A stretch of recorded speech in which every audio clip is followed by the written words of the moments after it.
That's how we start the show with Megatron, yours truly. Here's how I would start the show.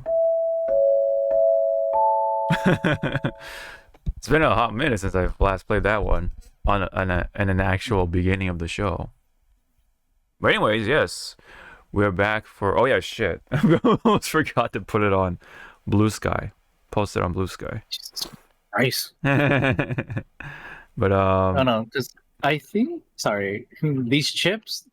Go There's ahead. some coating on it. Like, you can see the brown, right? So that's the flavor. Yeah. And then others is like you barely see it. So it's like the barely see ones that's there. It's like, oh, I can eat it. Yeah. And once you get the ones that's like covered in it, it's like, oh. Ooh. Yeah. Maybe you want to like shake up the bag or something. I don't know. Maybe not too much, obviously, but while I am trying to post it on social media, my week has been kind of interesting. My TV that I bought most recently is pretty much like dying or whatever because the bottom half of the LEDs are just out. Like so half my TV is like normally lit, and then half my other half, the bottom half, is like darker, unfortunately. But my new TV just came in. Pretty much giving you, so that old TV was pretty much giving you a half-ass black bar. Kinda, yeah. To be fair though, that TV was I guess used or whatever. It was an open box, so I guess sometimes. Yeah, that would do it. Yeah, it was cheap to be fair, so I guess you get what you pay for. But it's only been a year, so it's like, oh man, that's kind of disappointing. But whatever, I guess it is what it is. So, as long as it wasn't like big ass, expensive, like. No, it was at most low 100. No, it was I would say at most 200, at most. So I got a Samsung, a brand new TV, just sitting in the garage right now. So I'm gonna switch that out whenever I get the chance. So hopefully that one will actually last. And yeah, so that's kind of been my week. And then I did a little bit of a project in the garage. So my part of my hands are like kind of roughed up. I don't know. I mean, I'll put it on the main camera here, and then I'll show Zawa here. Maybe he'll see it. Were you fighting the lumber? Because this man, I forgot when, just out of nowhere, going like telling me about his escapades in fucking Home Depot. Yeah. Nah, that shit was whack. Oh my god, dude. Like, one location of the Home Depot was just like, oh yeah, we'll get someone to cut the lumber for you. Just stand right there. We'll get someone and help you out, whatever, blah blah blah, soon. And I told you, like, I waited there for like pretty much like a total of an hour, almost an hour. It was like 45 minutes or something. Yeah. And then that was kind of why we were late for the 300th episode. And then like the next day, I would go to the a different location, and there was boom, somebody right there. Like, all right, what do you need, man? And cut my lumber into some pieces, and then yeah, that's it. It was like night and day. So that was really dumb that happened. In the other one, Like you already seen. I mean, you probably got like the bad like workers. Yeah. I'm not saying my store is glamorous as well with its workers now. So you can tell like who will like go out of the way to help you, or just go like yeah sure. Leave you in the dust. Yeah, leave me hanging, man.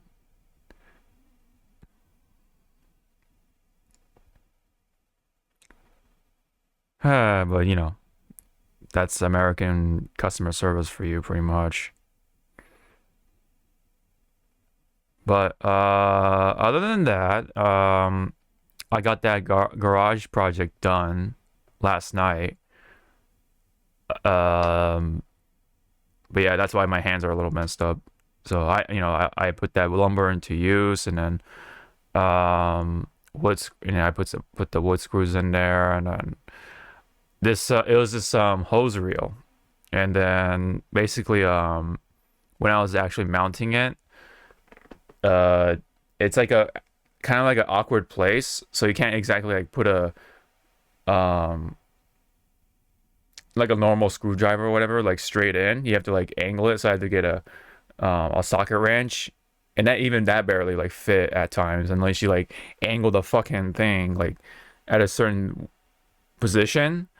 So that's why my hands um at times slipped, or not my hands, my the wrench slipped, and my hand would Yeah, whack the didn't have a good angle or angle, grip. yeah, to grab it.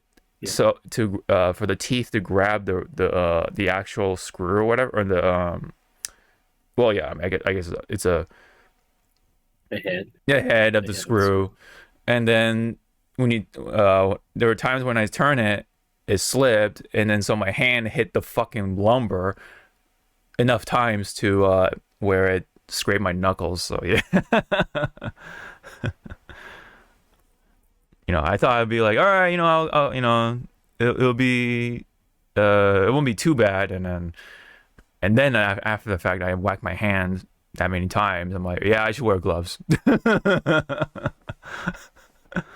And then I wore said gloves, and that went a lot better. Yeah, but yeah, that's all done. So that's been a very interesting week. But the TV thing kind of threw me off. I'm like, oh my god, why? Why did it have to happen? Although coincidence, right? It's right before like Black Friday. So Black Friday and all that shit. yeah. I mean, luckily the TV So, that I bought, and it's, like I said, sitting in the garage right now. Um, it did have some sort of Black Friday deal on it. It was like small, so it was like what, 20, at most 20% off or something. So I mean, I guess it's something.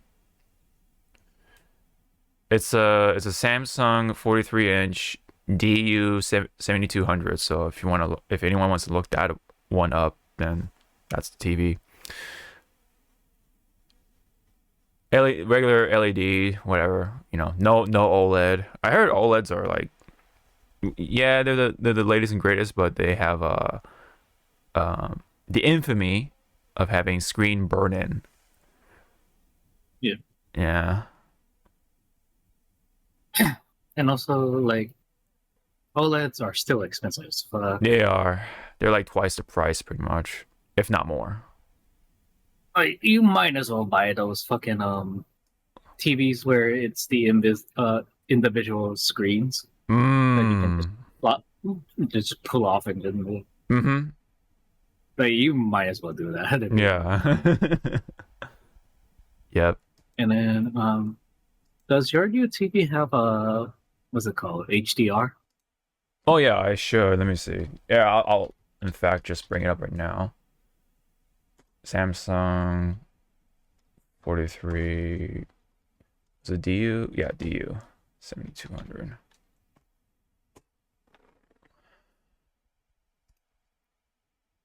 It is this exact TV. Yeah, so it's 260 bucks. Yeah, 4K, all that shit. And then um oops. Oh, there we go. Yeah, it's got the smart TV stuff, blah blah, blah, whatever. 4K. Um Color, motion, crap.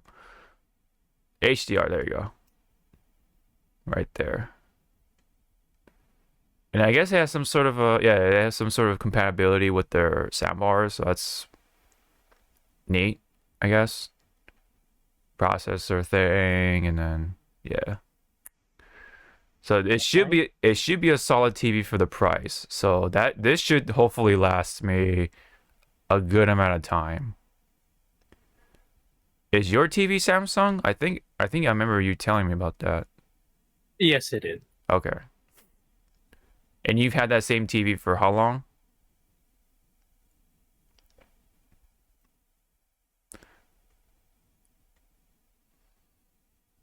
It's a good question. I mean, if you've lost count, then that means it's last long as it should have, so and it's still going, so that's good. Yeah, 43 inch, yep.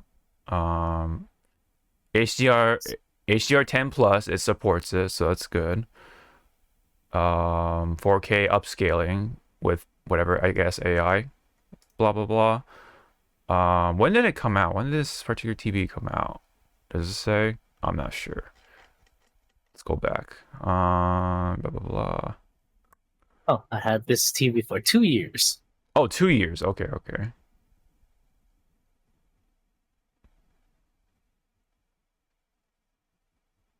All right. Let me see. Uh. Oh, did you? Oh, you did retweet. Okay, okay. Thank you. Yeah, still looking for the what you call. Oh, there it is. Go ahead. Hmm. Wait, where did you? Oh, Well, anyways, yes, it has all the basic features that you'd want in your modern TV. So cool. Anyway, I do want to find out when did it come out. Was it this year? Let me see. out of the abyss. It should say it here. This is the official website. What the fuck? My Specs. God, why are you so loud?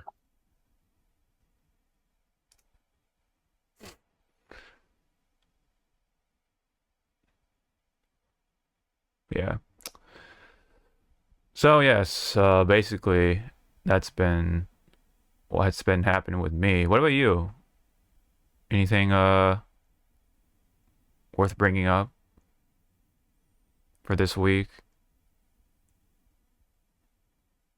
Not really. Mm-hmm. More of a wallet's gonna die Yes. because of other things, and wallet's also gonna die because of the we're gonna play the hardball lighter. Yes. Yes.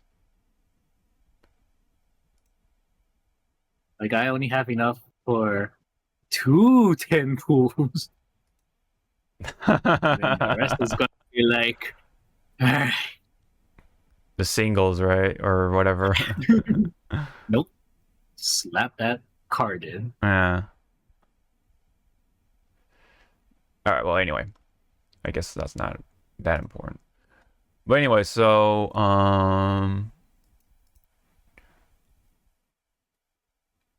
anywho, in any case, we do have stuff to talk about. So we have something that happened in fighting games. We do have some things to talk about in the front line, and a couple of things from games, and of course, same with the visual entertainment stuff as well. So let's get right into the fighting games. Let's pop this one. This battle is about to explode. Okay, so this is an interesting little conversation piece because this involves with Steam with their new policy.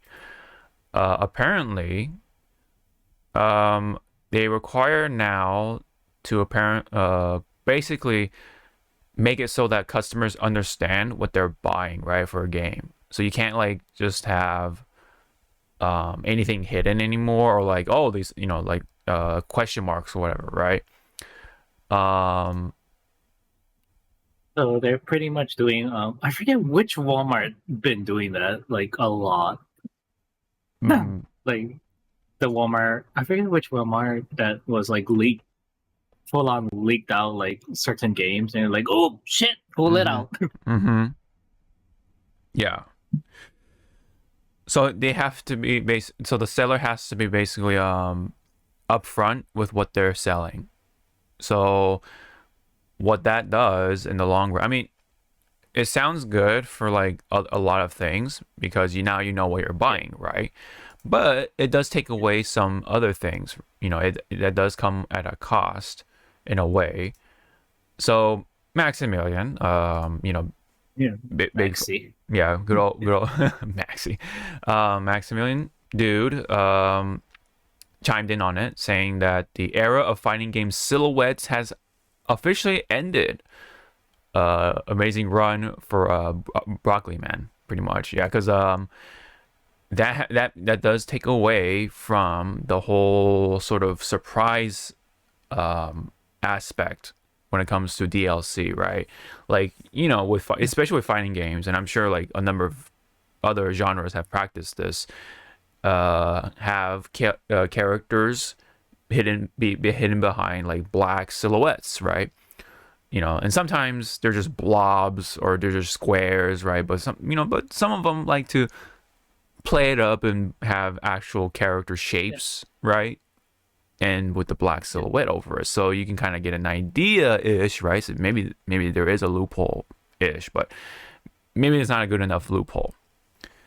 So that was kind of how things were done, especially in the past. So that was kind of like what we were accustomed to, but because of this new policy that's coming up, or it is in place for Steam, and of course, if you want to sell your games on Steam, you have to abide by those sort of policies, right? So that means a lot of these fighting games, now that they're practicing the whole, let's put these games on multiple platforms.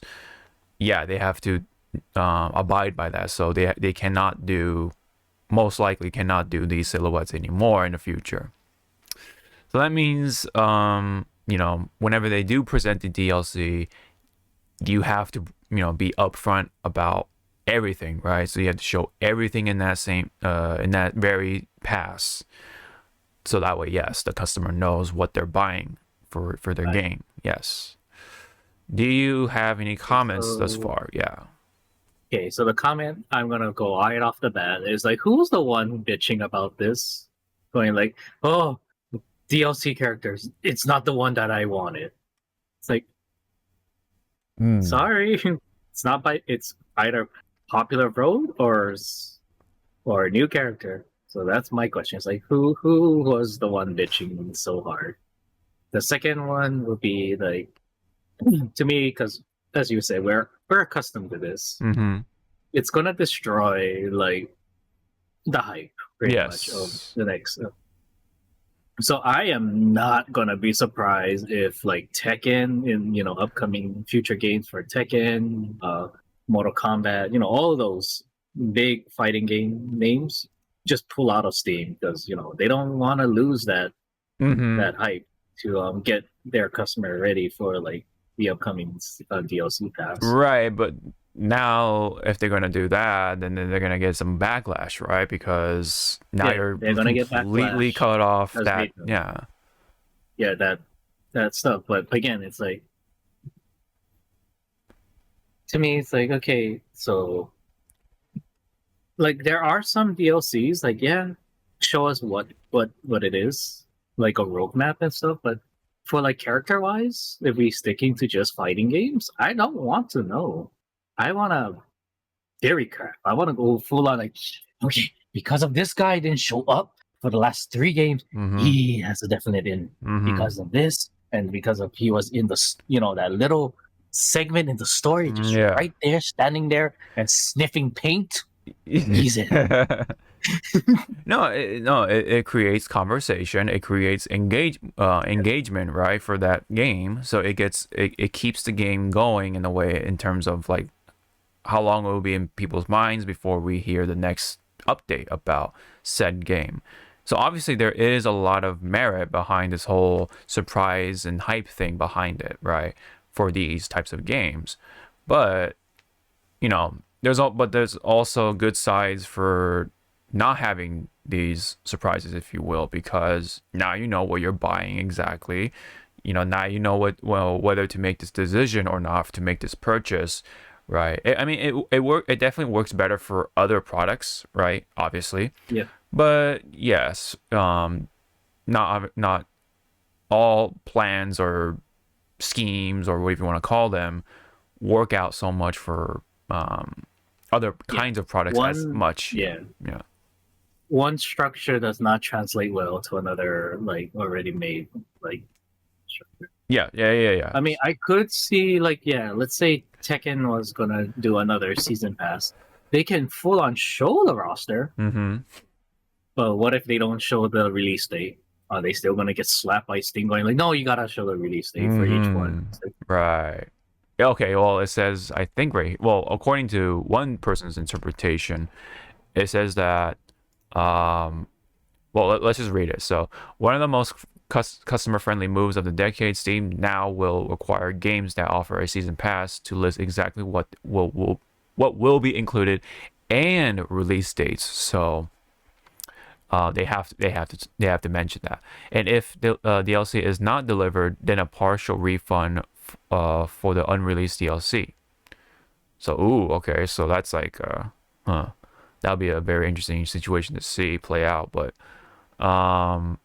yeah. So, I guess that answers your question, right? When it comes to the release date part of things, they have to mention it. That's all part of the, giving the customers all the knowledge before they make that purchase. Okay, then so let's say Capcom did a scumbag move. They release the entire season pass. Like, you're gonna get this, you're gonna get Sean, Laura, fucking Abel, and Sagat next season pass, right? Yes. And then, as over here, the interpretation saying that, they gotta show the release date. Okay, so let's say they were gonna release it. They announced it. Yes. Okay, Sean, you ain't gonna see him until 2025, unknown release date, but just a vague 2025. Laura, you're not gonna see her for another 2 damn years. So God, you're not gonna see her for another 3 years. I can see them being that petty, going like, you know what? You killed the hype for our game. We're gonna do this then. If Capcom became scumbags like that, right? It's like, yeah. Right.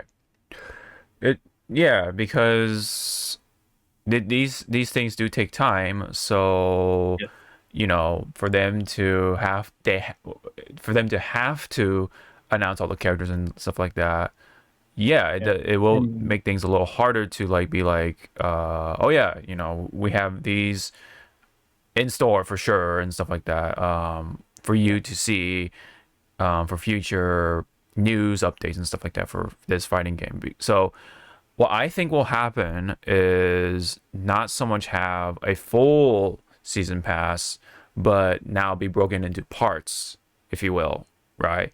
They're gonna melt the system. Yes. So they might do that. Yeah. So we'll have season pass part 1, and then we'll have season pass part 2, and they'll only reveal, let's say, 3 characters at a time, because they know those characters are going to be made and be released at this time. But the other half, they're just that'll be not announced until later on. Yeah. So that'll be kind of like how they get around to it. But when you say another structure like that, yes, they do the 2-parter. Yes, like right off the bat, part 1 could just be the new stages, because stages are easy to just make. So here you go, right? New stages. Part 2 will be the characters, but then in part 2, it's like, okay, character 1, fall 2025. Yeah. Character 2.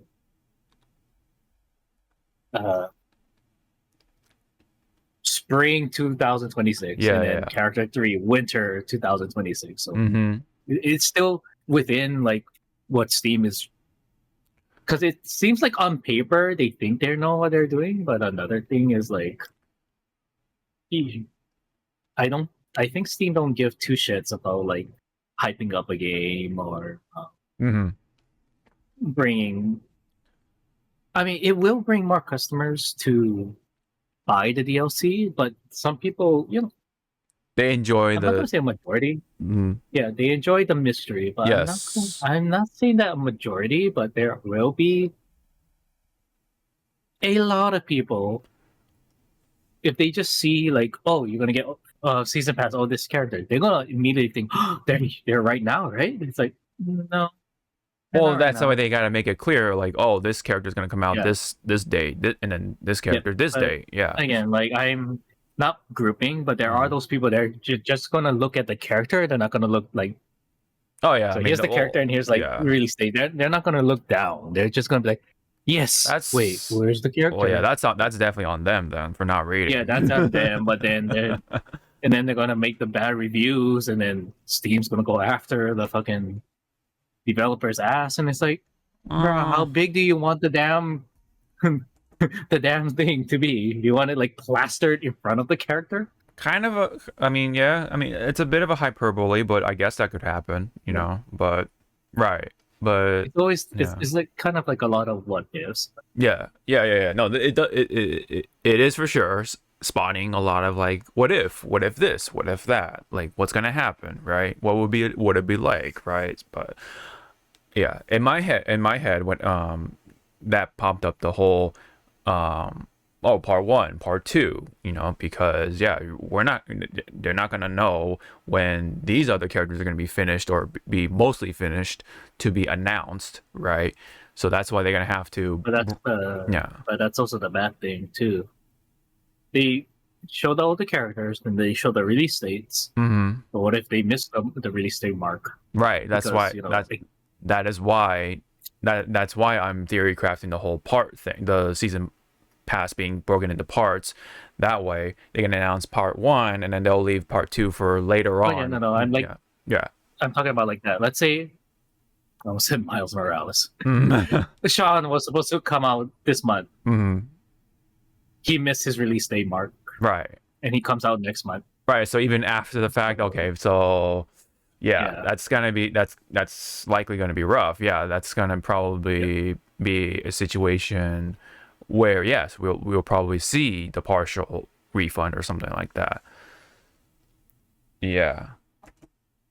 So it does create some friction, but it also creates like some positivity from it, I guess. So yeah. But one way or the other, we are going to miss these fighting game character silhouettes, right? There's not going to be any more of this sort of mystique or mystery or oh, what's going to happen? What's this, who this character is going to be announced or whatever at Game Awards, for example, right? Like you gotta The Game Award. mm-hmm. Like there won't be any more like fucking mystery to like fighting games anymore. It's just gonna be like bare bones, and then people will bitch that why wasn't this person, like if it's a returning character, why wasn't this person in the base games? Yes. Yeah. You tell me. Right. You tell me. Mm-hmm. So I'm on the fence. Well, not on the fence. I'm on the side like, this is fucking stupid.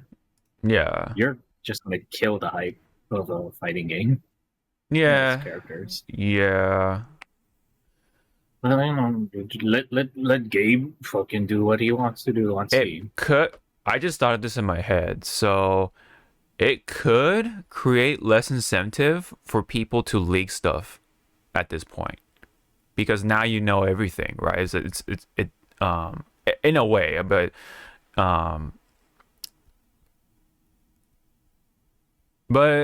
I mean, I guess you could still leak like what's not in the thing. I don't know. Maybe I could be wrong. I don't know, but it could be possible, but I don't know. It could be. I don't know. It's just gonna be costly now because you're gonna show all of these characters and at once, and then now it's gonna be like, okay, that means you're gonna show us trailers like right off the bat. It's like, no, we're just gonna say here they are. Yeah. Find out the first trailer in 3 months. Find out the second trailer in 5 months. Yeah.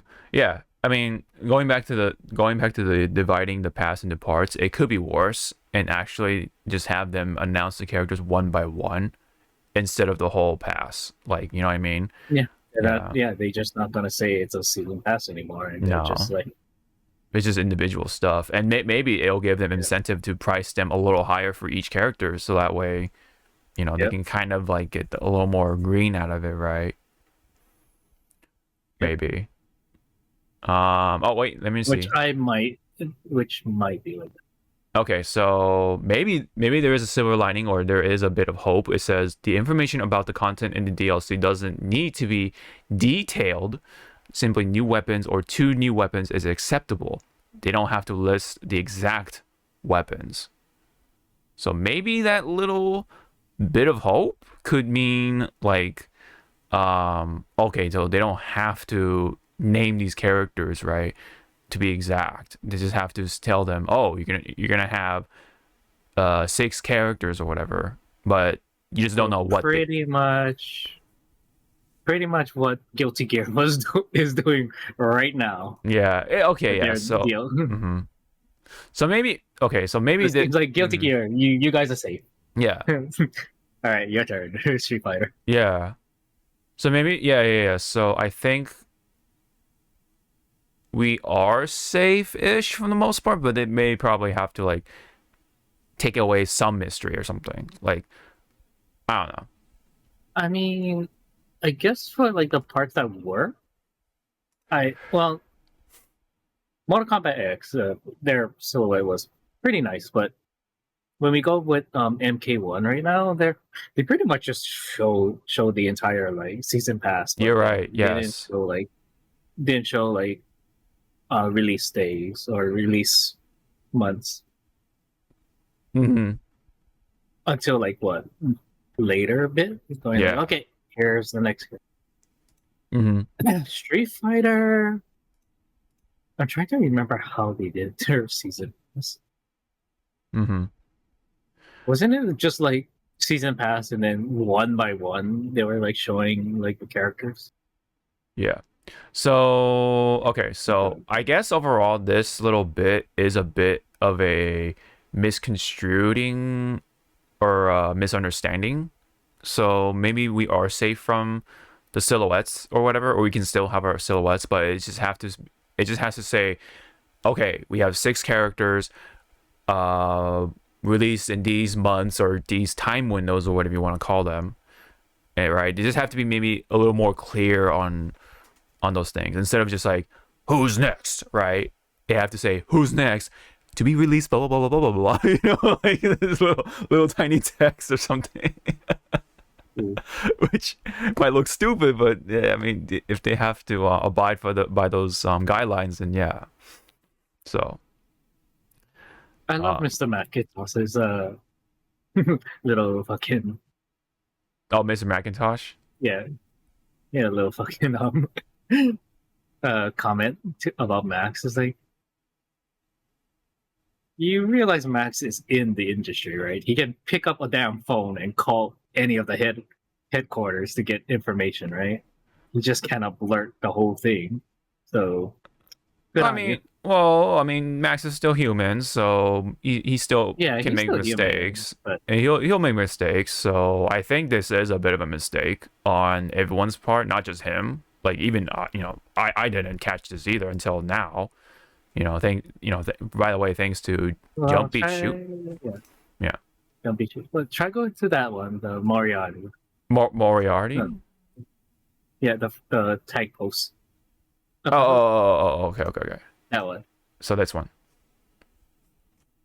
Okay, so where is it? Where is that screenshot that the guy said like they don't have to like where is it in C documentation? Like if we went to go search it, will it show that? No, I mean probably. Yeah. I see what you're trying to ask. So it's like, oh, where did you get that screenshot or whatever? So let me see. Okay, he did not list it here, but yeah. So, but yeah, I mean, it says season pass guidelines and all that stuff. It looks like it's something you would find when you expand it, right? So, yeah. Let me see if there's anything else to it. A basic description of the content of the content that's included in each DLC. For example, for the first content might release might be the Glurlands expansion, new area to explore, 2 new weapons, and new enemies. It's not required for the DLC to have a final name at the launch of the season pass. Okay, and we already read that part. Expected release date for each DLC, quarter and year, March to March 2025, or season/year is acceptable. Okay, right. So we can still have the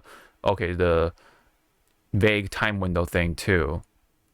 Okay, so yeah, I think honestly, for the most part, it was a bit of a misunderstanding. So I think they just want to make things clear, right? Steam, make things clear to make sure, like they're not just so fucking vague about, their release or their content. So I think at worst, we're not gonna see this like, okay, who's next, right? And then you have like the silhouettes, whatever. We have to see, oh, more of a clear description, like, oh yeah, 6 characters are coming, at these release time windows or whatever, for the most part. So I think this would be too vague, for example, right? If let's just say if Mortal Kombat X were to do this in this era right now. So I think we're safe. I'm like Yeah. looking into Moriarty's I guess thread. Uh-huh. If you click that thread Uh-huh. and then go to that one, the first one that's super highlighted. Don't know why he fucking did that. Oh yeah. Hurts my eyes. Right. Like Jesus Christ is like, oh, okay. Mm. Yeah, it's right there. If you're considering offering a season pass for your game, it's a good idea to think about whether there's a customer benefit to buying the season pass. In exchange for buying the season pass upfront, a customer might benefit from a lower overall price on all the content or extra content thrown in for free. Already there, that's a fucking red flag.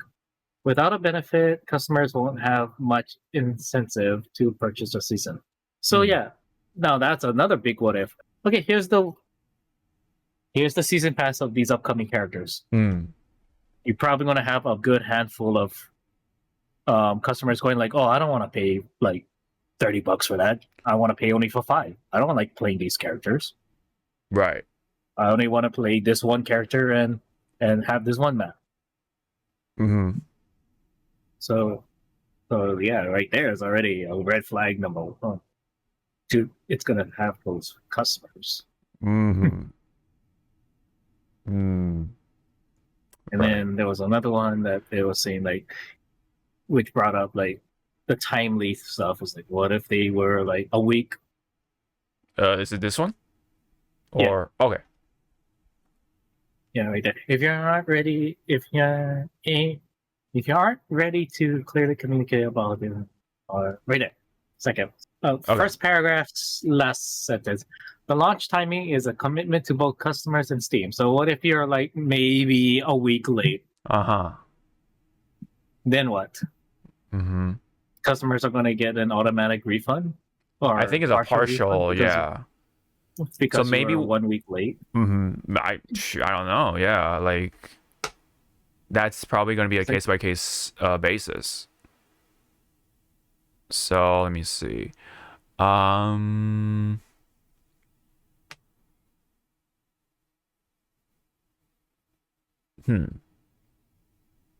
trying to read other comments too.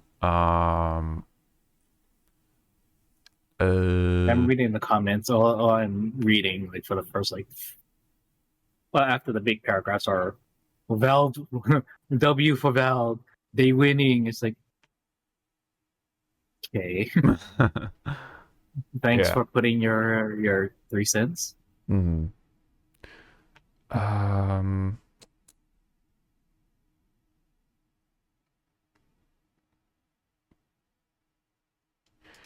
Yeah. So Yeah, and then this person, they're more like down. They said this might actually blow back as it will as the company is making these I'm just giving you an overall like what they're trying to say. mhm. As the company is making these DLCs would rush out the DLCs with bugs and everything to dodge delays, which is true. They probably just gonna be like here to make that whatchamacall release date. They'll just throw that if it's not polished, they'll just throw it out and then go like, okay, next patch we're gonna fix it, which would can happen. Mm-hmm.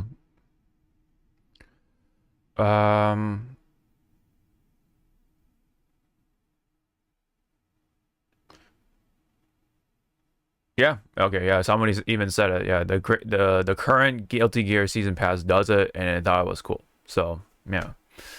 So I think, yeah, like at the very worst, they'll just have to follow what Guilty Gear does with their season pass, how they announce it, and then yeah, that's it. I think we're pretty Gucci from there. For the most part, but maybe it might be things might be a little different, but I don't know. I think we're I like this person. They should refund everyone $15 million worth of emotional damage for not releasing episode 3, which is for the fucking Half-Life 3. oh Technically a DLC. So it's like, oh so like put this into practice. Where's our refund? And shit. It's like, oh shit. Got him. They slap your ass. Ooh, yeah. Good on you. You get a like from me. Like, yeah.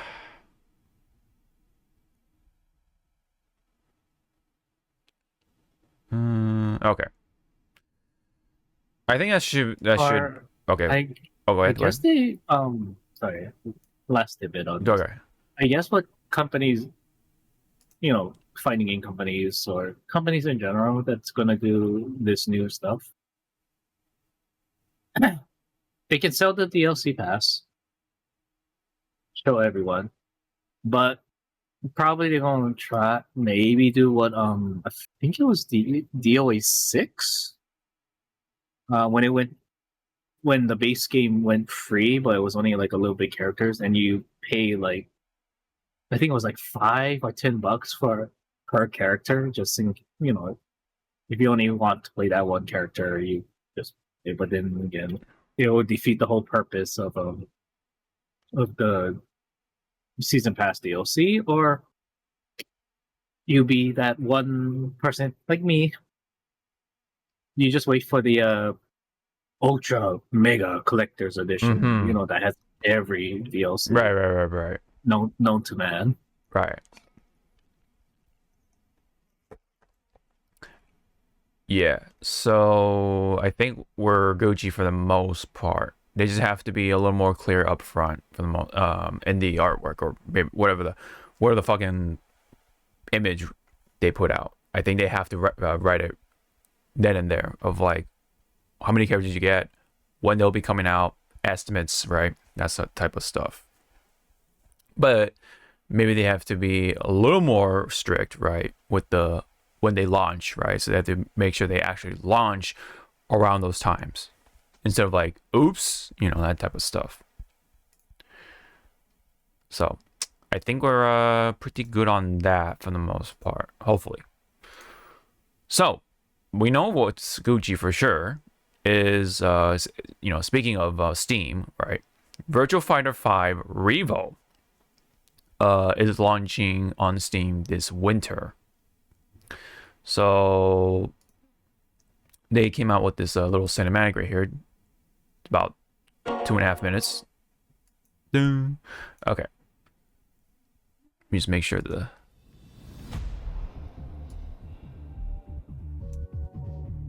Okay.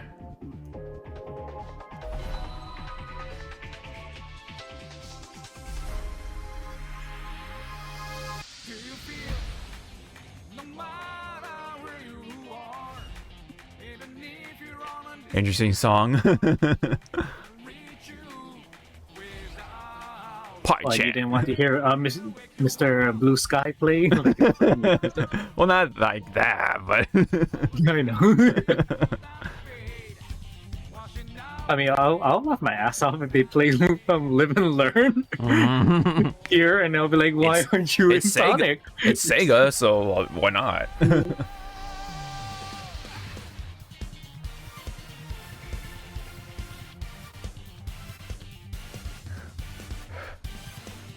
Of course, we got Jackie.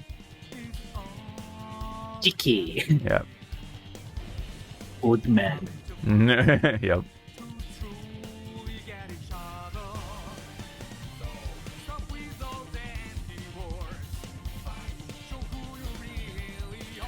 So I believe for the most part it is the most recent Virtual Fighter 5, but better netcode and like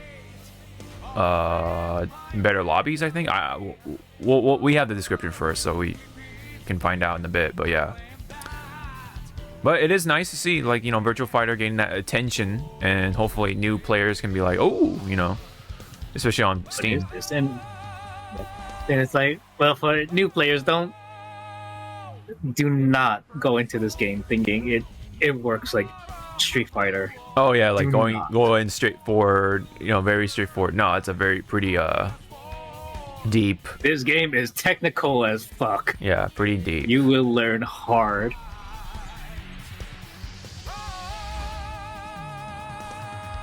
Especially So for they all characters gonna like kiss, right? Akira. Akira is very weird. Even though Akira is like the poster boy technically, he is not a beginner. Yeah, I remember.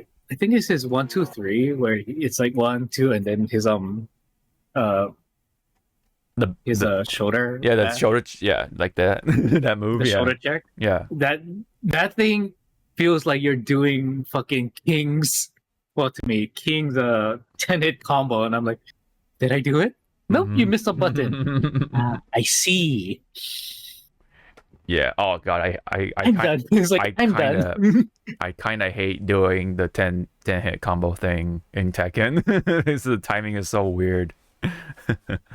But It is weird, but like doing like midway 10-hit combo is like, okay, I got it. I'm good. We can stop here. you do like the 5 hits of the 10 hit combo. Yeah, you do half of it, and it's like, I'm good. Because it's kind of like a psychological game. You're with your opponent. It's like, holy shit, he's doing the 10-hit combo, and they're like, huh? Gotcha. It's like, gotcha. Okay, so thank you, Mark Pan, for this. So basically, obviously the fact that it is coming to PC and Steam, so that's cool.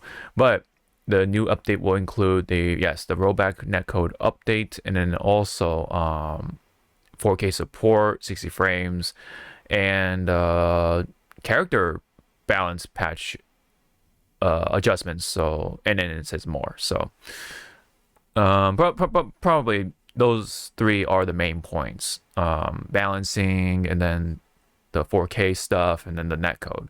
Because the netcode for Also, before was yeah. like this weird experiment thing that they're doing, but now they're doing rollback. So yeah.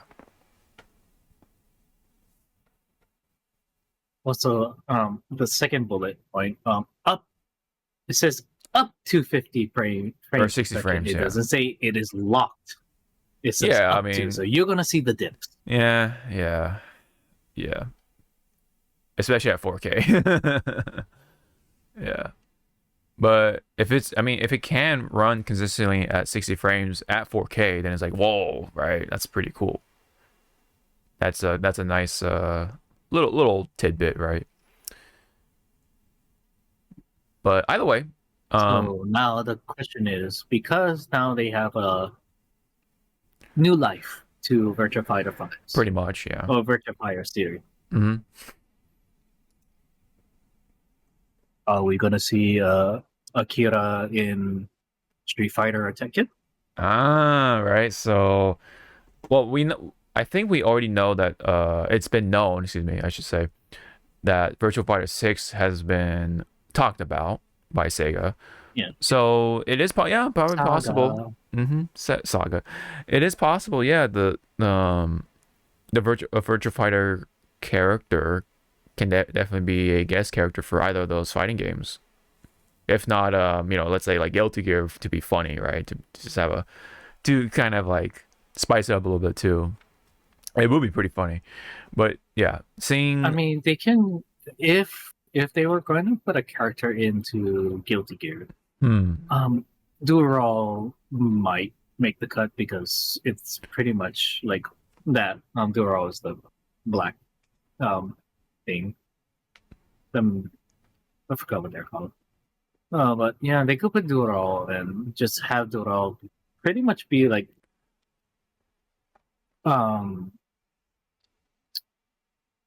it'll have some moves of the of the Virtual Fighter characters, but have its own like little gimmick. Mm-hmm. Hey, fuck it. Right. What was it? Microsoft make fucking Killer Instinct 2 and have a Virtual Fighter character. Yeah. Oh, I'm sorry. Was that a dead game? It Yeah, can be as dead as more deader than fucking Bloody Roar. Oh, god damn it! You had to bring that up. God damn it! They Konami needs to fucking just let it go, man.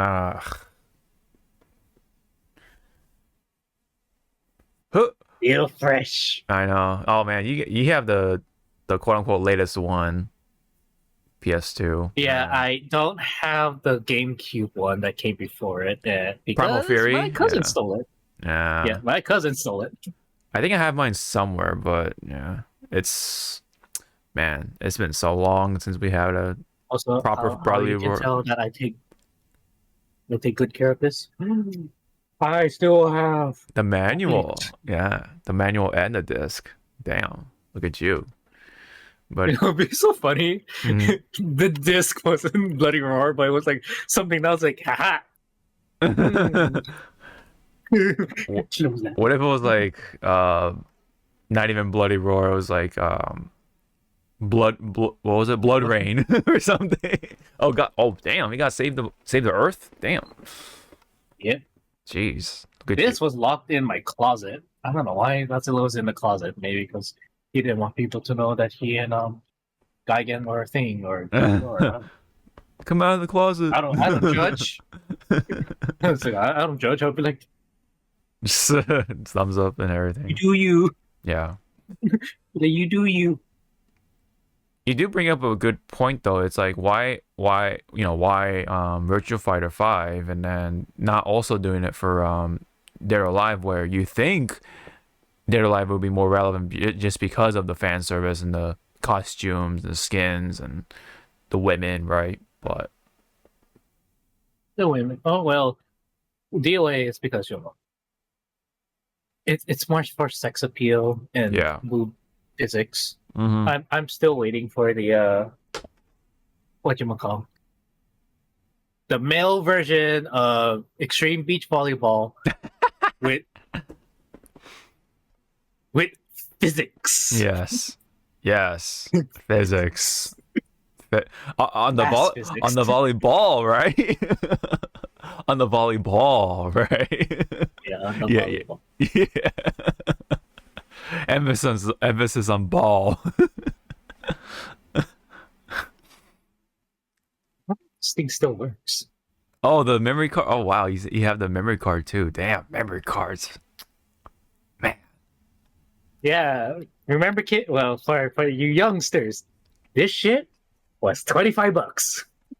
That shit is only like what, like 50 megabytes or something? 8 megabytes. 8 megabytes, might not even. Damn, man. Fuck. I think it was like the ones that were colored. Those are the ones that were like 16 megabytes. Oh, excuse me. Yeah, it's the mega memory cards that were like 50 megabytes or whatever. Excuse me. But yeah, no, but I think Virtua Fighter does, deserve this love and attention and limelight for right now. Again, winter of this year. So yeah, hopefully in December and Yeah, I was like, I'm gonna call it mid-December. mid-December. Yeah. Yeah. Well, this say this winter, so maybe yeah. Hopefully either mid-December or like early January. Or Early something. January. Early January. Look, Jinx. Anyway. Capcom, if you want to make people happy, remake this game. So good. Capcom Fighting Evolution, man. What a Piece of shit this is. yes. Oh, Or man. if you want to make me happy, you put this bitch in Street Fighter 6 so I can like call out people. Ingrid, what an Ingrid, come on. I'm gonna throw this book at you. I know where you live. That you do, but I could not resist. I am sorry, I could not resist. Oh man, Ingrid. All right. That is it for the most part. If you don't have any more things to say about Virtua Fighter. I guess pretty much again, like welcome back to the limelight, Virtua Fighter. I know, right? And hopefully Virtua Fighter 6 will be announced with all the criteria of the DLC season pass, right? For the Steam part of things. Yeah.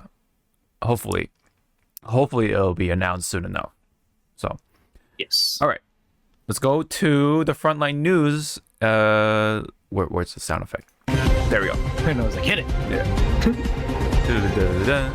Okay, this is gonna be fun because this is the Game Awards nominations that we're gonna start off with. Yeah.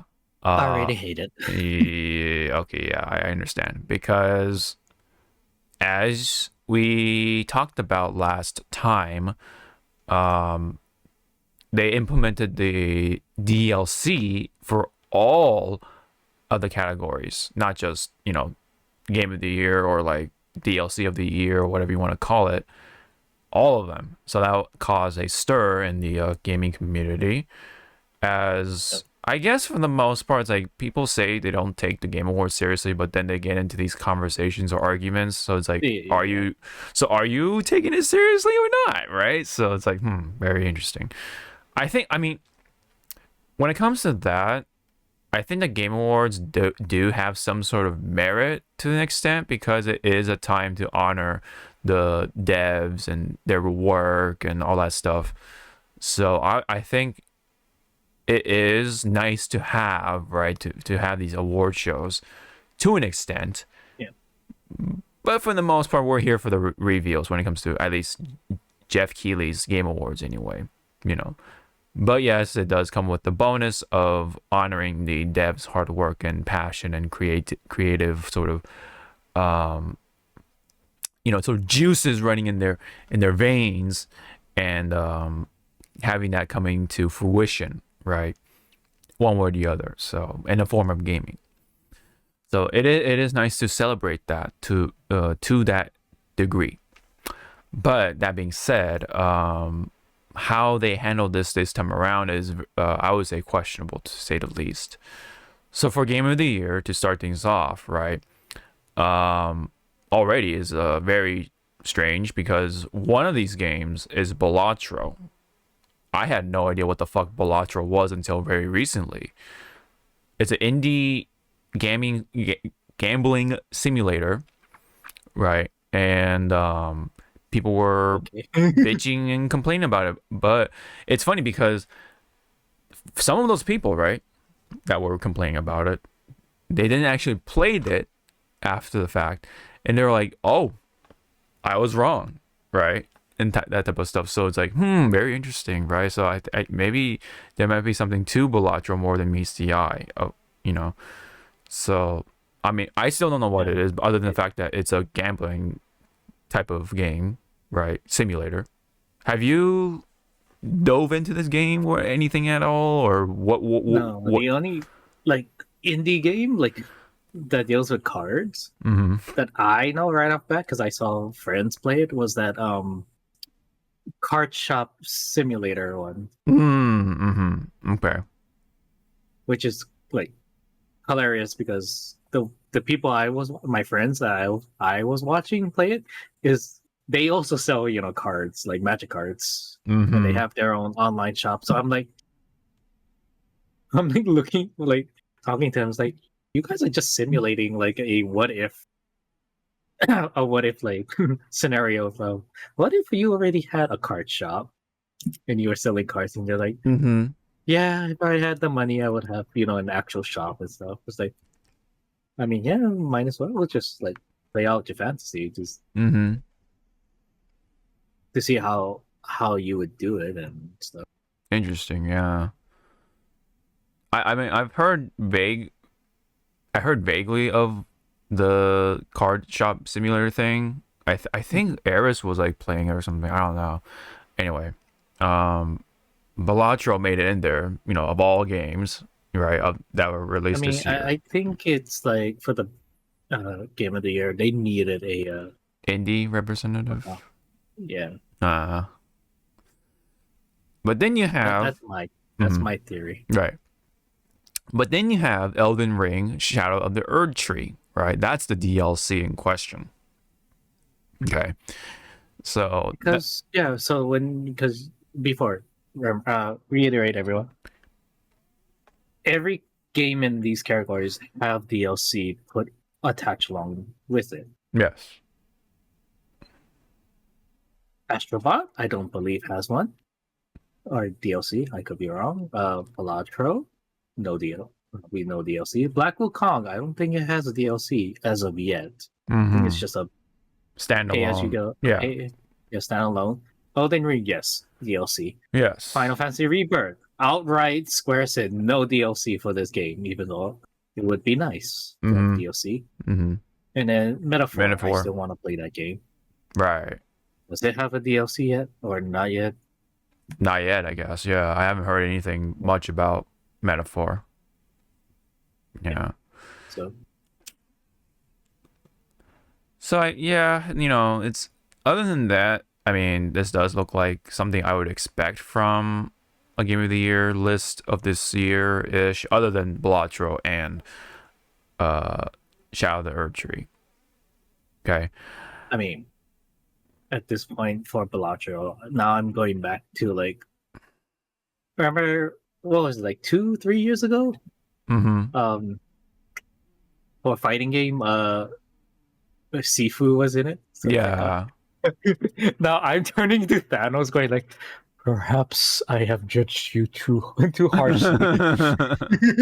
I am sorry. Forgive me. Mhm. Right.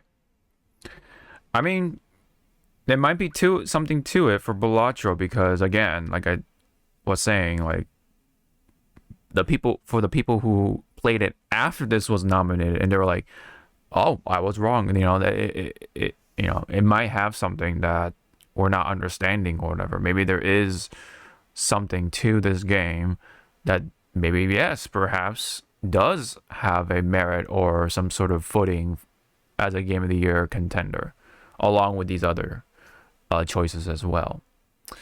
Um, I mean, do you? Let me ask you this then. Now to kind of go away from Balatro, okay? Okay. Do you feel Final Fantasy VII Rebirth deserves this This slot. this slot? Yes. What game of the year besides the hype behind it? Mm-hmm. It does because it is a new iteration of Final Fantasy. Mm-hmm. So, so if we're gonna go like that, right off the bat, I only see 3 that should stay. The others go away. Oh, okay. Not So, in a mean way, but just like so. all right. It's pretty much from Black Wukong to Rebirth. Those 3 stay Uh-huh. as Game of the Year Uh-huh. or potential Game of the Year winners. Yeah. But what I was asking for Rebirth is that like with the actual game of itself, the story, the where it's going, like the gameplay, of course, like the content within Rebirth, like do you feel like it met up to your expectations? Were you satisfied with the game? Do you feel after that does feel like a Game of the Year contender in that sense? I do because they took the first game remake and the Yuffie DLC, Mm-hmm. and they molded it well. They Mm-hmm. polished it, and then they gave us this. Mm-hmm. I mean, yes, there was a few like maybe like, ooh, why did we go that direction? But Mm-hmm. when you find out in the game, there's a reason why certain events do not line up to the the original game. So it's like, Right. no, it makes. Okay. Right. Shame on me. I have yet to finish Rebirth. I have been in this like weird distraction phase thing for a long time now. Maybe at some point I'll get around to it at some point in December, but we'll see. I don't know. No promises, no guarantees. But I just wanted to Don't ask. worry, everyone. Mhm. I'll tell my boyfriend I'm going to go to Cali for a week, go to this man's house, wrap him to a fucking chair, put the controller in his hand. Oh, Clockwork, No, I'm just gonna stand over him. Orange, fucking Yeah. Be like, the eyes. and I'll just be like, finish it, finish it. Yeah. But for the most part, were you satisfied with the story? Were you cool with it? Yeah. Yeah. I mean, bias opinion. Me playing as the other characters, yes, they were fun. Mm-hmm. And if we did have like, thank God, this game doesn't have like what's it called? A tracker of how long you played as a character. Mm-hmm. Let's see, Aerith and Nanaki would have been very high on the fucking like play track. Huh. I barely played Cloud. Uh-huh. Yuffie was just there to kind of like, well, either it was like story reason or what's it called? Mini event stuff. Mm. Barrett, he was fun to play, but he's not my style because he's a tank, so Yeah. I was like, okay. Who was the team that you ran the most? Like, what was your team composition? Okay. My team comp, like in general, or for like just in general. Like, what's your go-to? Who are your go-to characters? It was Aerith and Nanaki, and then the third one was pretty much whoever I felt like playing. Okay, like fill in. Okay, just fill in the slot. Yeah, okay. filler. Okay. But you always had Aerith and Red 13. Okay. Yep. Okay. Just to clarify things, right? Just for the sake of yeah. Okay. Interesting. Boy. Okay. Yeah. So, all right. That's all I have because, I mean, Astrobot. Okay, I can kind of see, right? Metaphor. I've heard good things. Black Myth Wukong. A lot of people were anticipating it, and they liked the game for the most part. So okay, yeah. It was just like the Balatro one, and then the obviously Elden Ring DLC. It's like right. Those were the only sort of abrasive ones that I've felt like were there for Game of the Year contenders. But yeah. Okay, so who do you think will win the Game of the Year title or whatever, the award? if you want to make a prediction.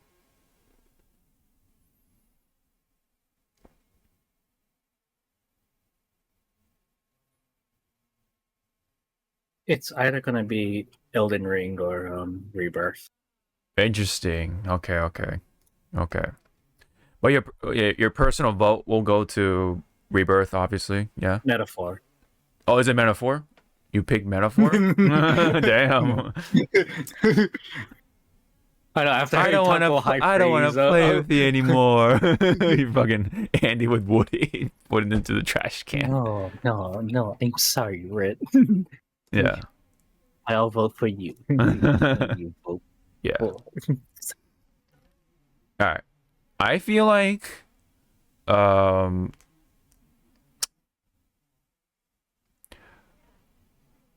yeah, Final Fantasy will be like second, but I don't think it will win it. I don't know. Something tells me that Elden Ring might take it again, technically, because yeah, I think Elden Ring took last year, right?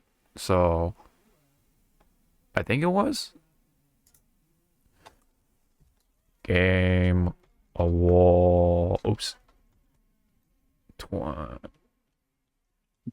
Yeah. Winners.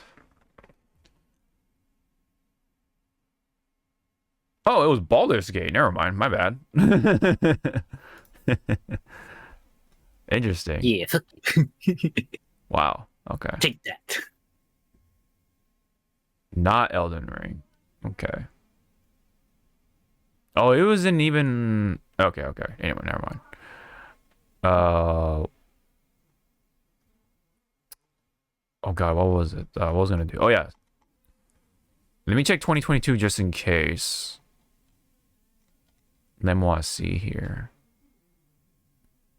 Okay, that was the okay. I'm getting that mixed up. Okay, so 2022 that was Elden Ring. Okay, and then I think that was the time when the Bill Clinton kid made his debut, I guess.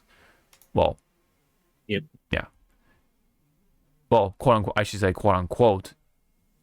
Yeah, the debut. Yeah. Anyway, let's go back and go to the next category. Game direction. This is so funny because it's the exact same thing, right? It's so funny, right? It's it's literally the same exact thing. So I felt like this is kind of pointless for this time around for best direction because it's just literally the same thing. So I don't know. I have nothing much to say about this one. Do you? When it comes to direction and design? Yeah. Yeah.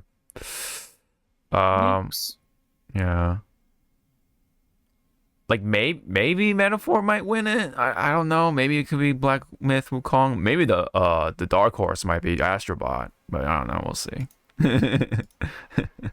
I have no idea. Best narrative.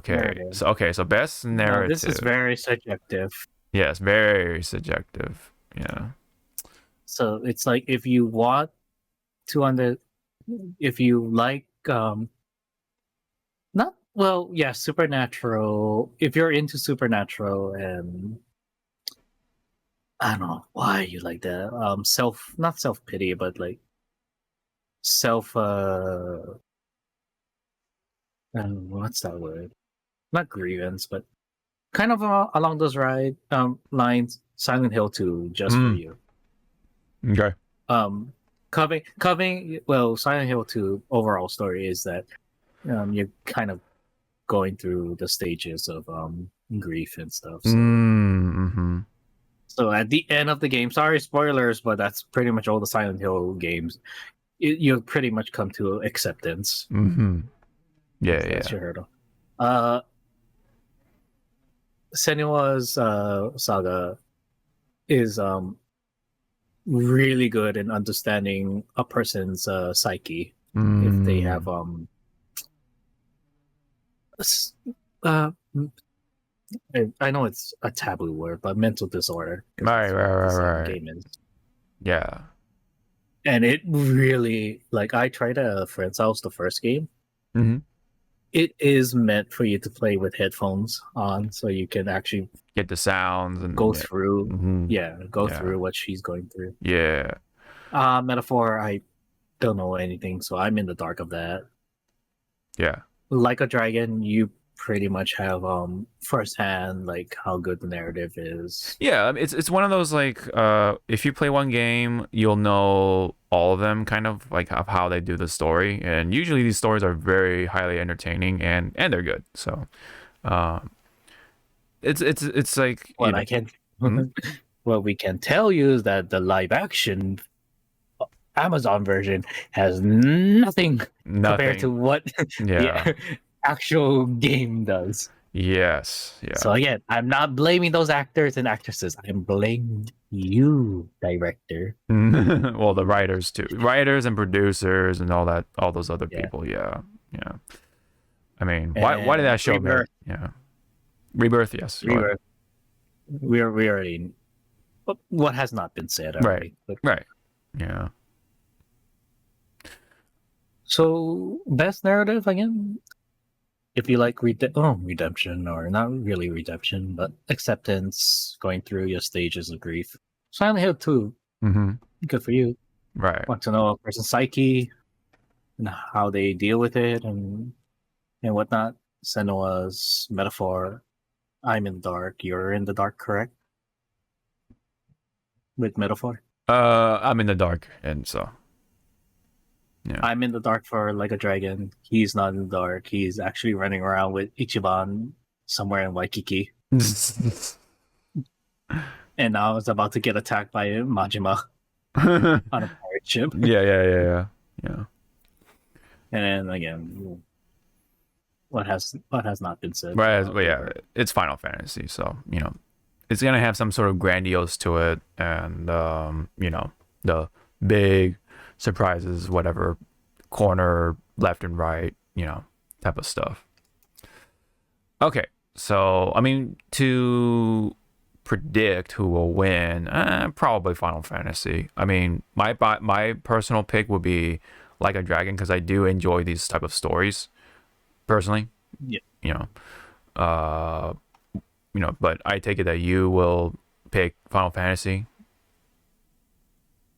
for both personal and you think will win, or do you do you feel Silent Hill 2? I feel like I think I want to say a dark horse will be Silent Hill 2 because for Rebirth, at the first go, you're not gonna understand what the narrative is until you do a second playthrough. Oh, I mean, interesting. if you pick it up like quickly on your first playthrough, okay, all right, but there is this one chapter that I was kind of confused, and then I had to replay it, going like, oh, okay, I understand. Interesting. But it wasn't like a bad confused. It was like, wait, so if this happened because of this, then this happened. No, wait, that happened because of this happening. So it was kind of like you're mapping your flow chart. Like, if point A happened, then point W happened. Point V ties into point G. So, yeah. What? I don't know. Yeah. All right. Art direction. Okay. I mean, so this can go either way. Yeah. If you like semi-realistic, you go Black Myth Wukong. Yeah. If you like bubbly fun, that would be Astro Bot. Yeah. Like art style. Right. If you just like dark fantasy, Elden Ring. Knights. Yeah. Elden Ring. Yes. Metaphor, if you're into anime or manga style art direction, Metaphor. Yeah. It has a very special like art style that I like because it reminds me Miyazaki-esque. Yeah. It has its own. It stands on its own feet. When it comes to art style, anyway. So this one's a little hard for me to pick, but But Probably not I like the Astrobot, picture. but I don't know. Probably not. Probably not. But I would say But I like the for setup on the pictures. Hmm? You got like super colorful, right? Mhm. Which is Astrobot. Then darkness, semi-colorful, and then bam, Yeah, blue and pink. colorful. Yeah, you got pink and blue, and then you have this dark, the quote unquote more edgy slash dark stuff in between, sandwiched. Yeah, yeah. Pretty funny. So it's like, to which I think what would have made this like showing better if Elden Ring and Metaphor switch places. Yeah, no, I see. I know what you're saying. I know what you're saying for sure. Yeah. Okay, so best score in music, we got almost the same games, but now, yeah, we have Silent Hill 2, but now we have Stellar Blade into play. Were you satisfied with the music for Rebirth? Let me ask you that.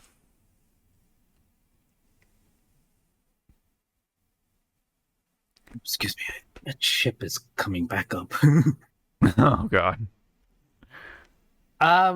With the new with the new direction for the music for Rebirth was entertaining, but it did hark back to like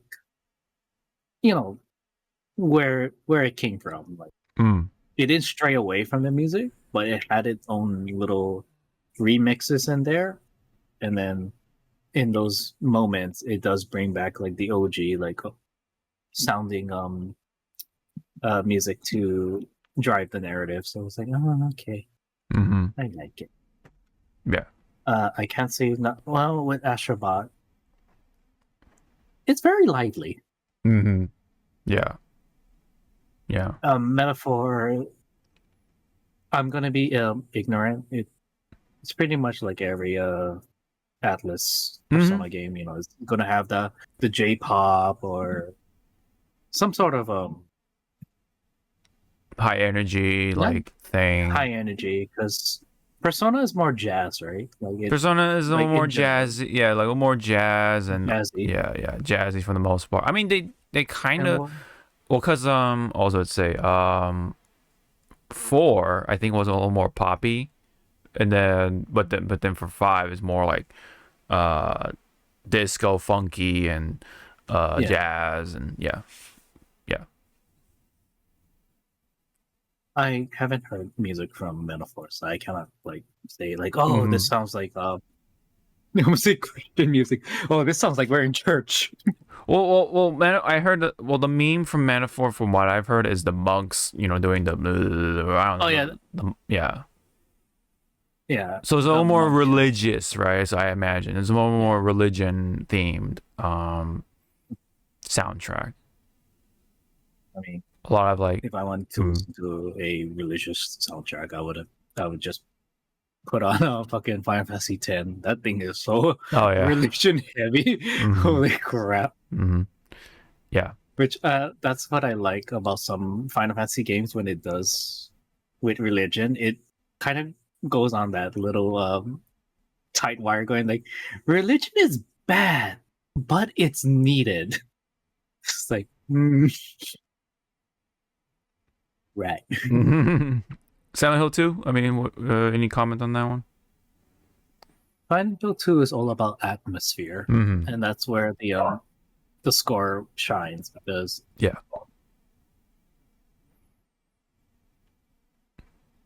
I guess because there are moments in the game, the string instruments really sets the mood, and you're like either enjoying it or you're fucking panicking, going like, okay, someone's gonna jump out of that corner. Yeah. Yeah. Right. And then here's my gay ass going like, all right, someone's gonna jump out of the corner. It's Pyramid Head. Daddy. Yeah. You just see him like run away. He's like, yep. Guess no one wants to kill me. Guess I'll do it myself. I can just kind of see you, like purposefully trying to put yourself out there for Pyramid Head. Like, oh no, I have fallen. I cannot get up. What will Just I do the do? whole What fucking- will I do? Oh no. A fucking scene from Scary Movie 1 in the locker room. Are you the big scary killer? Is this the part I'm supposed to run? I'm running. Oh yeah, this is the part that I fall down and break my leg, leaving me helpless. Mm-hmm. There you go. Yep. You can kill me now. Why are you walking away? Yeah, I cannot say much about Stellar Blade. I actually never heard of the soundtrack, so I have no idea. I mean, I my impression would be like, I don't know, techno and electronic and all that stuff. I don't know. Then you turn it on and it's like classical music, know, like, and you're like, oh, like opera or something. We could it's take just a Stellar Blade music.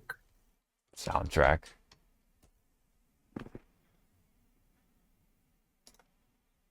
I like the artwork Yeah. for the album.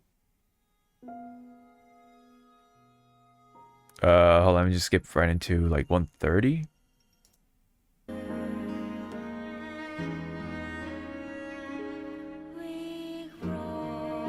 How did I know this was going to be like either? Right. It's just a fucking classical. Yeah. I was just broken. I was just like, It's nothing what I okay. I mean, this is the title screen, so hold on. I mean, let's see what the battle's like. Okay, this is more what I expected. Yeah.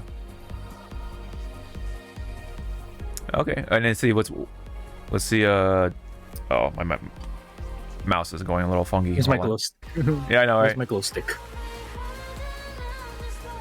Okay. Yeah. I bet you right now you throw this into. I forgot that fucking program. You just throw it into that DDR program, and it will Mhm. just already make the fucking Oh yeah. steps for you. Mm. Well, okay. Okay. I'm gonna 100% bet you, or maybe 85% bet you,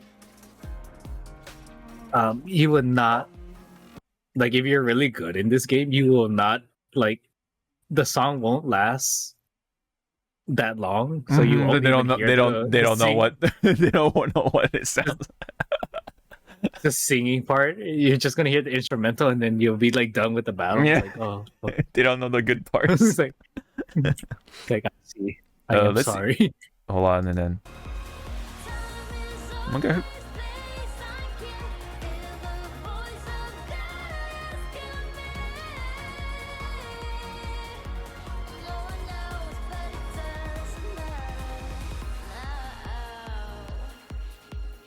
Okay. Okay. All right. Nah. Let's pick this one. One more. Oh, okay. Oh, okay. Give it like first 30 seconds, and I'll skip to like 130-ish.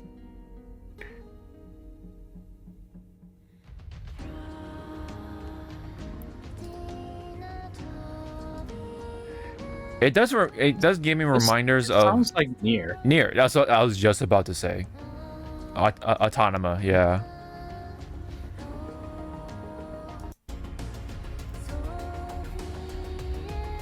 Yeah. This is like more. This is more like near. Yeah.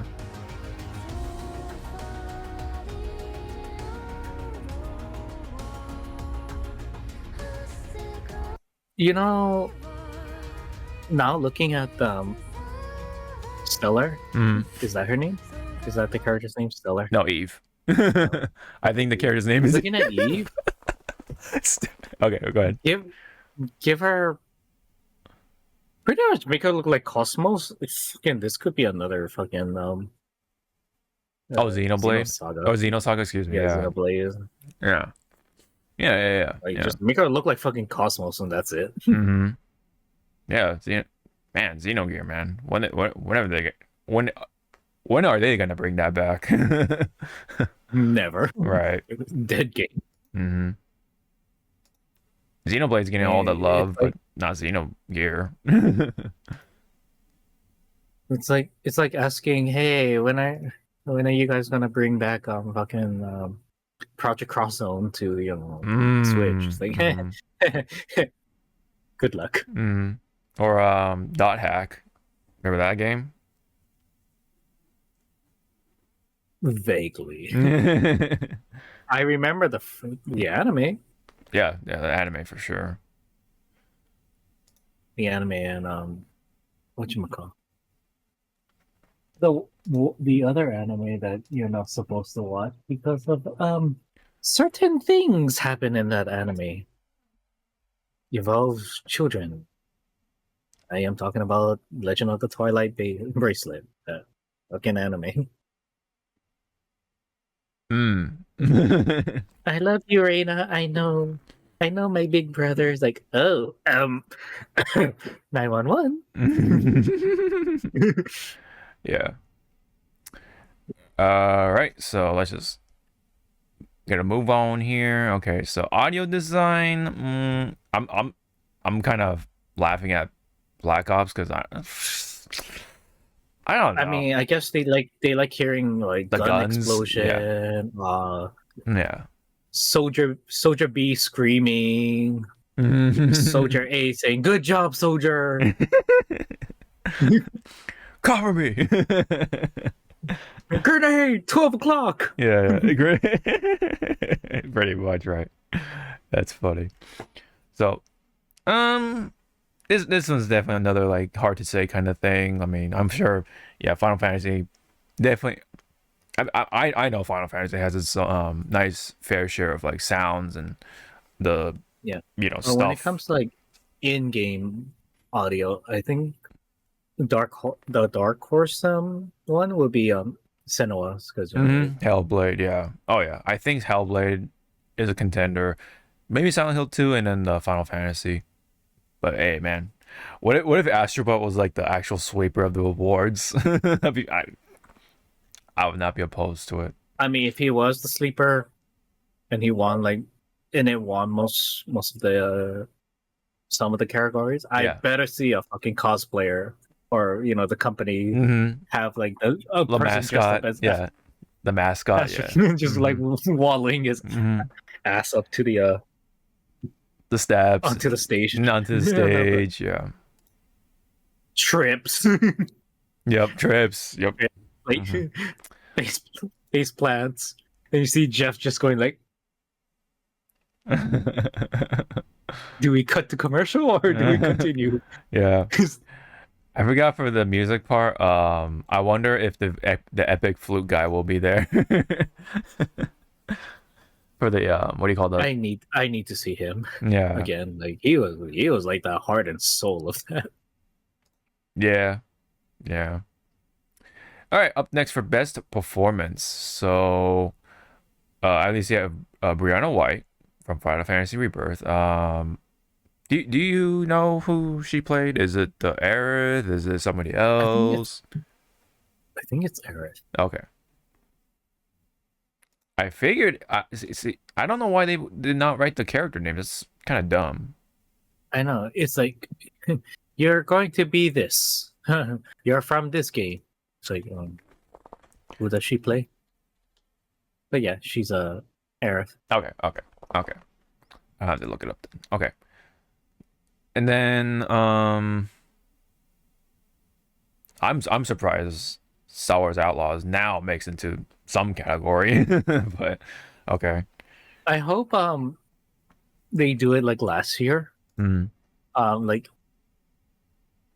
Like they have that weird ass like light behind everyone, and then the big ass light in front of somebody. So kind of like have a replay of Ben Starr like with when he was like in this best performance. That the fucking bright ass light that he had in his face.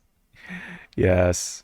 Like I feel sorry for him because I think he got like a full like blown like here's the light in your eye. Fucking don't blink. It's like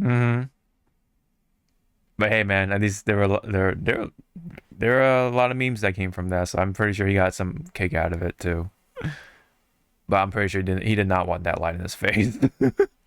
For sure. Um so obviously I guess you would pick Brianna White just because Final Fantasy.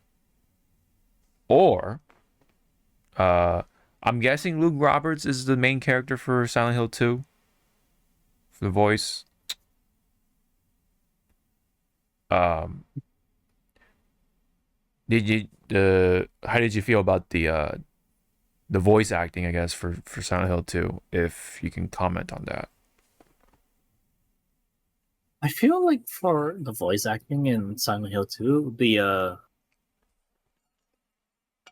the women characters, I mean, that's already an unfair advantage. Had more emotional range Mm-hmm. because I forget the main character's name, but he was pretty much like not deadpan, but it was like he was Right, mopey. There you go. right, but you know, he went through a lot of shit. Yeah, So he went through a lot of shit, but still, it was yeah, like you could tell like the girl women characters it was they like they you're bring the so light. psychotic. Yeah, Yeah, it's they like you're bring that so energy. psychotic. Yeah, they bring that energy to the deadpan stoicness, or I guess you could say, for DMC. Yeah. Not much else to say. Other than I'm guessing Jurgens is the one who played, well, the main female protagonist for Hellblade 2. So judging by her face, so with the mole cap and everything. My God, that cat's foot is up in the camera. Oh my God, Zawa, what are you doing? What are you doing, Was she man? like I'm just holding her and she's just like I'm relaxing. Okay, so we'll just skip on this one. Games for Impact. Do you have any comments for any of these ones? Never. Never. Yeah, never. Okay. Best ongoing. Okay, so we have Destiny 2, Diablo 4, Final Fantasy 14, Fortnite, and Helldivers 2. Nate. Fortnite. Yeah. I mean, how are you feeling about 14? Where are you currently at with your mindset or opinion? I mean for okay, so the recent expansion, yes, it has its up and downs, and it really brought out a lot of bad people in the community. I mean, it's a community of Yeah. a fandom. You are gonna see there are like unruly characters, but for some reason this one brought them all out. I'm not saying because maybe because of things that was happening on Twitter, so people got more of a bigger balls to just say what they wanted to say, but it was more funny that Yoshi P had to put his foot down and going like, "Hey, you guys, stop attacking the voice actors.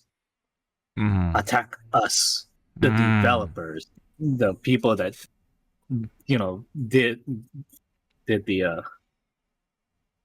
the um the narrative. Mm. Blame us. It's our fault, not the voice actor. She is Mm. just doing her job that we asked her to do." So it's like, damn, you cannot tell me you. It's like, name me another developer that would actually come out and say, "We fucked up, so stop going after them. Go after us." Mm. But best ongoing, Yeah, who would you I don't pick? know. Helldivers, I dropped that thing like super hard. Yeah. I did want to play Diablo, but then it kind of came out when I was getting into the hype of Baldur's Gate, so Yeah. I dropped Baldur's Gate. Destiny 2, I dropped that after personal reasons. Mm. So it's either between 14 and Fortnite. Yeah. Fortnite, I don't know. Their current structure is it's fine, but It's weird. Weird. That Okay. makes sense. Okay. There's still some things they need to work out. Seems like it. Okay. I mean, if Fortnite wants to win my heart, just put past skins that were locked behind the previous seasons onto the store, and I'll buy it with actual money. I will drop $15 for that Darth Vader skin. I will drop $20 for that Mandalorian skin. I will drop $50 for that what was his name? Thunder, the lizard from another season pass. Money. That's what you like, right? Money. Like Mr. Krabs, money.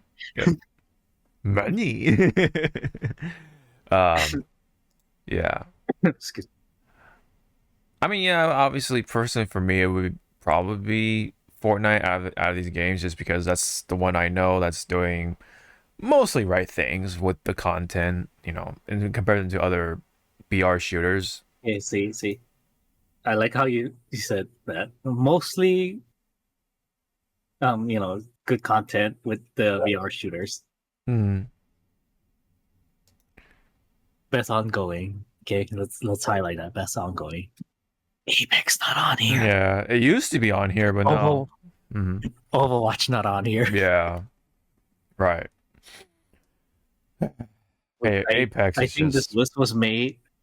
I think this list was made before Overwatch. It said like, "Hey, we're bringing classic mode back." Oh, I mean, I think even then, I don't think it would deserve that nominee. I don't know. But in comparison to Diablo 4, I don't know, maybe. Diablo. Right. I mean, if Destiny 2 is on here, it says something. That's saying something, because Destiny 2 has been going on for a good while, right? For shooters, ongoing shooters. But gotta give it to Helldivers 2 for how it came out and for what it was, at the start anyway, at least. But unfortunately, Sony and other factors kind of got in the way, and then the way it was kind of marketed and all that stuff, people thought it was going to be one of those like live service shooters, but it was just supposed to be like a one-time purchase and maybe some updates, and then that's pretty much it. So anyway, community support, kind of similar opinion-ish, but there is Baldur's Gate 3, so I don't know. Yeah, Baldur's Gate 3, when it comes to community support, is always like, they're always like, even look how long after the launch date, they're still doing patches, they're still talking to the community. So I'm like, Jesus Christ. Yeah.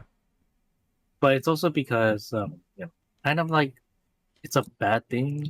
They're actually trying to break away from Wizards of the West Coast, because Wizards trying to, I think, buy out Baldur's Gate or Larian. So it's like, no, do not. Right. Like, Wizard, you guys are already fucking up D&D even worse, so stop it. Right. Let other people play with this franchise. Right. So I would like Baldur's Gate 3 to win it, but it could be 14, it could be Fortnite, it could be Helldivers. I don't know about No Man's Sky, but I've heard good things about No Man's Sky as of late, because they've been following the whole feedback thing. But so it's a little hard to say, kind of. All right, try to move on through here. Independent game, I don't have much to say. Do you have anything? Any comments about these games? Never. just never all the way. Never. I don't know if it's pronounced Neva or Neva. Neva, yeah, I know, right? Just going Neva. Yeah. And then there's this one too. It's like, why did it have like best indie game and then best debut indie game? I was like, what? Okay. So are we talking about like that new game, that first new game from a new independent studio? That's kind of a I don't know about that. I don't know how I feel about that. Anyway, Neva is not on here because yeah, obviously Neva's not like a brand new, or this is not a brand new studio. So but otherwise I have not much else to say for these games. Do you have anything or No, not no? really. No. Okay.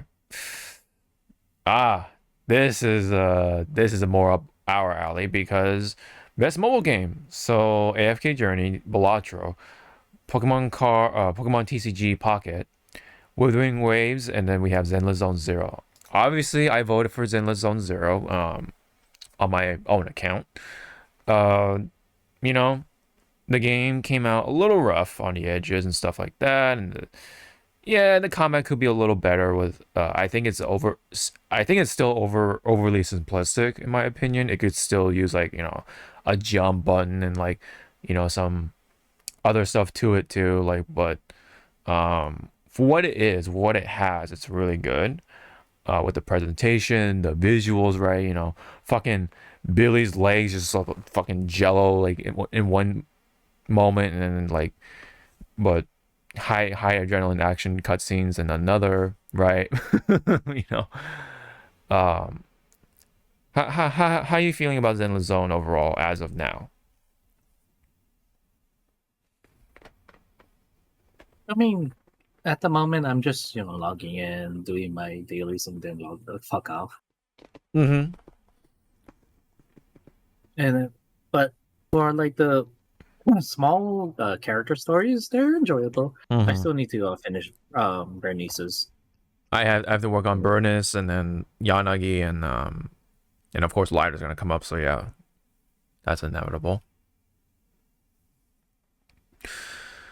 But I agree with you with the combat. The combat could be a little tune up, which I don't know why only Coletta and Ben has the special. Yeah, they still have, they're the only ones still with the special animation. Yeah. So I hope that when Lighter comes out, because Caesar, when you were playing as Caesar during the Tour de Inferno, Yeah.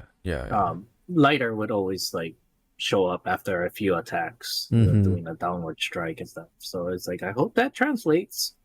So I'll test it since I have Caesar. So let's get Lighter. I mean, I'm pretty sure if that was the case, they would have shown that off already. But yeah, I do hope eventually they evolve that part, because yeah, like you said, only Coletta and Ben of all people have that special animation when they're put together in the same team.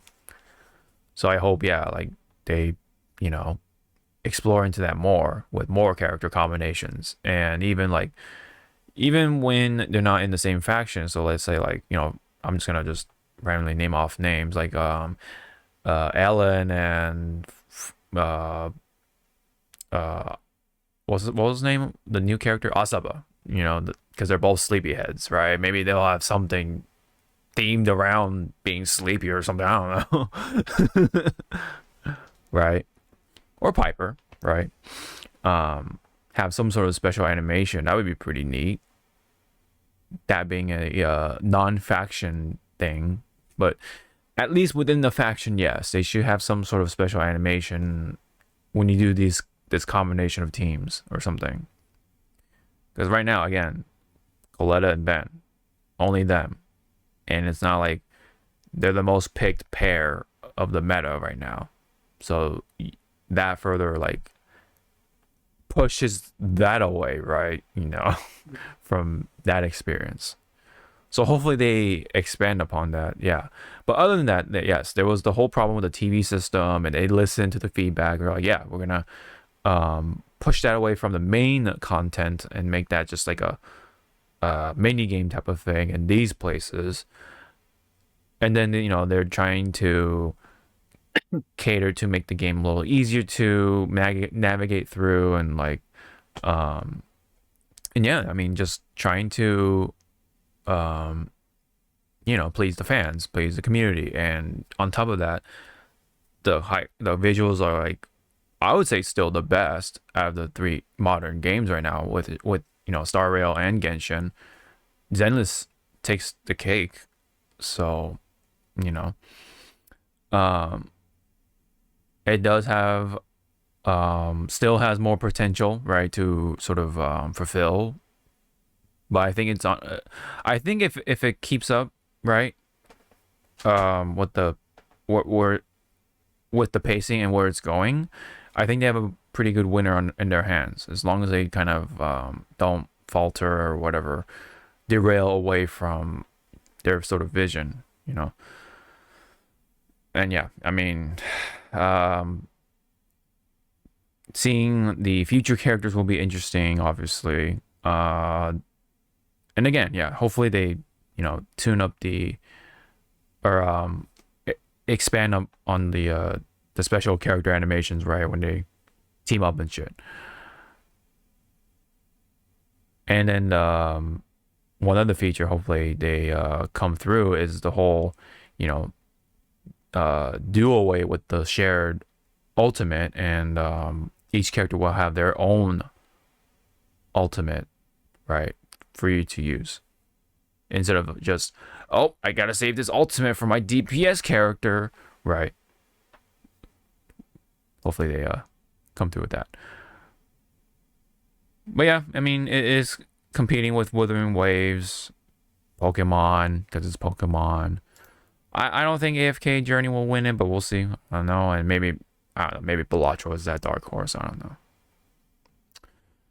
Okay, so I think we can get a move on here. Best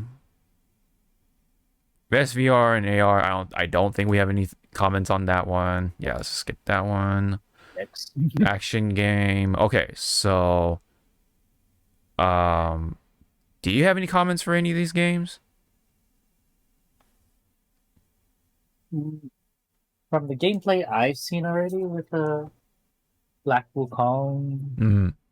Black Myth Wukong, yeah, I kind of like it because it does have some hints of like, oh, I can see the game, how this game plays and stuff. Mm-hmm.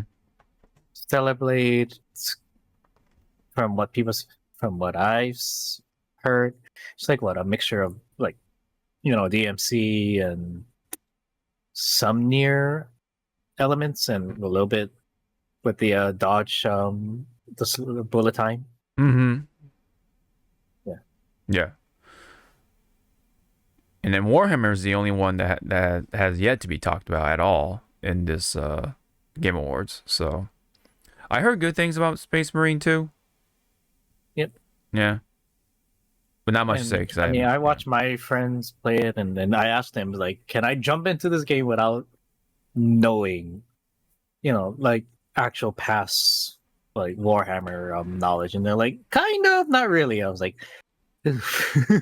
so I'm gonna be lost. And they're like, well, because where the setting take place on this, it's pretty much like distant future, but it does call back like to past events, but not a lot. But I'm like, okay, is it like glossed over, or am I gonna have to go like, all right, let me open the Bible.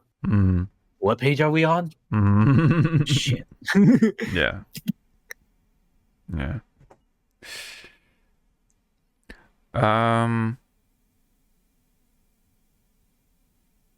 Yeah, I've mostly have not played any of these games except for Black Ops 6. I haven't played the campaign mode, so I don't have much to say about it, other than the multiplayer is like okay at most. The combat is the what do you call it? The overall gunplay is more or less what you expect from Call of Duties. I mean, it is one of the better ones, quote unquote, if you really can pinpoint that. But the netcode is still an issue. The half of the map designs are bad for, especially for certain game modes. It's really bad. It still has those inherent problems, so can't say much about it beyond that. Who would win it? Probably Black Myth in this one, I think, or Stellar Blade. I think those are the two contenders for this category. Now we have Best Action Adventure. I mean, it's kind of weird to see Silent Hill 2 in this category, but what do you think?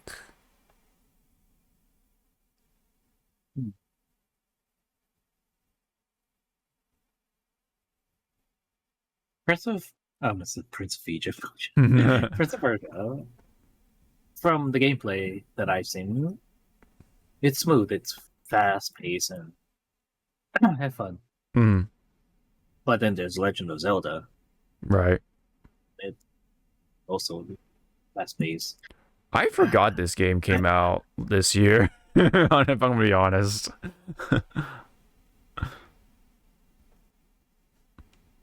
Star Wars, I can't say much. Right. Silent Hill, I mean, yeah, it's an adventure. Like you're gonna do like fucking freaking hoops, ladders, and fucking backflips trying to retain your sanity. Yeah. See, I don't know what. I mean, I guess they don't have enough horror games, so maybe that's why they just plopped this into here. Maybe that's why. I don't know. I mean, obviously, Astrobot is an adventure game of sorts, so yeah, I'm not opposed to it. But for whatever reason, Silent Hill 2 is just such an odd, weird thing to put in here. But again, Placement, yeah. Yeah, placement. But we don't have a horror games category, so probably that's why. So let's get to move on here. RPG. Okay, so finally we get to see Dragon's Dogma 2. Once again, we see Shadow of the Erdtree for Elden Ring, Final Fantasy Rebirth 7. Final Fantasy 7 Rebirth, excuse me. I reversed that somehow. Like a Dragon, Infinite Wealth, and then Metaphor once again. Any comment on either of these, any of these games for best RPG? Probably gonna be between Elden Ring and Rabbath. And possibly Metaphor. I mean, being that dark horse, I don't know. I don't think Dragon's Dogma 2 will win it as much as I would like to try to support it, but I've heard very mixed things from this game, unfortunately, which is why I didn't. I actually did not pick this up as of now. And again, I think the game is already on like lower price or on sale or something, so kind of says something about how people felt about this game. And I didn't even like hear like people talking about it on like Twitter and other places. It was very silent after the launch, so other than the issues, of course. So that's kind of like bad on that part, unfortunately. Kind of sad too, because I really like the first game, but something tells me that the second one just like does not live up to a lot of people's expectations. Yeah. Like a Dragon, I haven't played the game of itself, but I'm sure the RPG aspects, that being a turn-based game, it's kind of a parody off of like other turn-based RPGs out there, but it has fun with it. I would like to experience it at some point because I'm still catching up on Yakuza Like a Dragon, right? In terms of both story and the game of itself. But hopefully I get around to this eventually to experience steady gameplay. But I'm sure, yeah, it's very fun for what it is. I can definitely see Rebirth being up there, like I said. And I've definitely played the game enough to be like, yeah, it is an improvement on the first iteration or the first game, remake. And and they improve upon it. So, it is what it is. But yeah, maybe something tells me that ZawarudoWrrryy might take it. I don't know. We'll see. Let's get a move on here. Okay, this is gonna be a fun one here. Best fighting game of this year.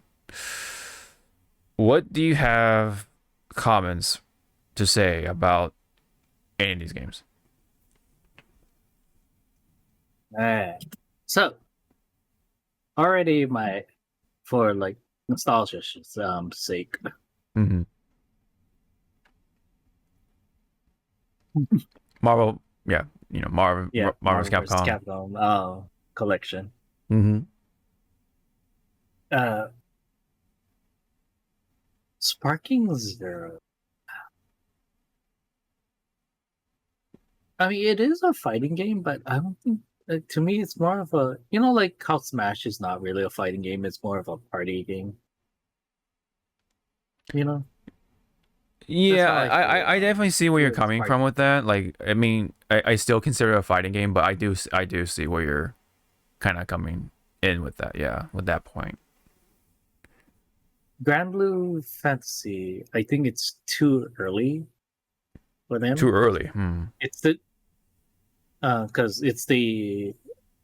I mean, where it is now, yeah, it's good, but I think a lot of people are anticipating on the characters that's supposed to be coming up for Grand Blue. So Well, the game came out. I think it's almost been a year for this game. Yeah, almost a year. Yeah, because it came out in December. But we haven't heard a lot of talk about that from my neck of the woods. The last time I heard about it was like back in Evil, because right, upcoming characters. Right. I'm not saying that no one's playing it. I'm just saying that it's just got quiet. Okay. So the ones that's making a lot of noise is pretty much everything from Marvel to Tekken 8. Right. I see what you're saying. Okay. Yeah.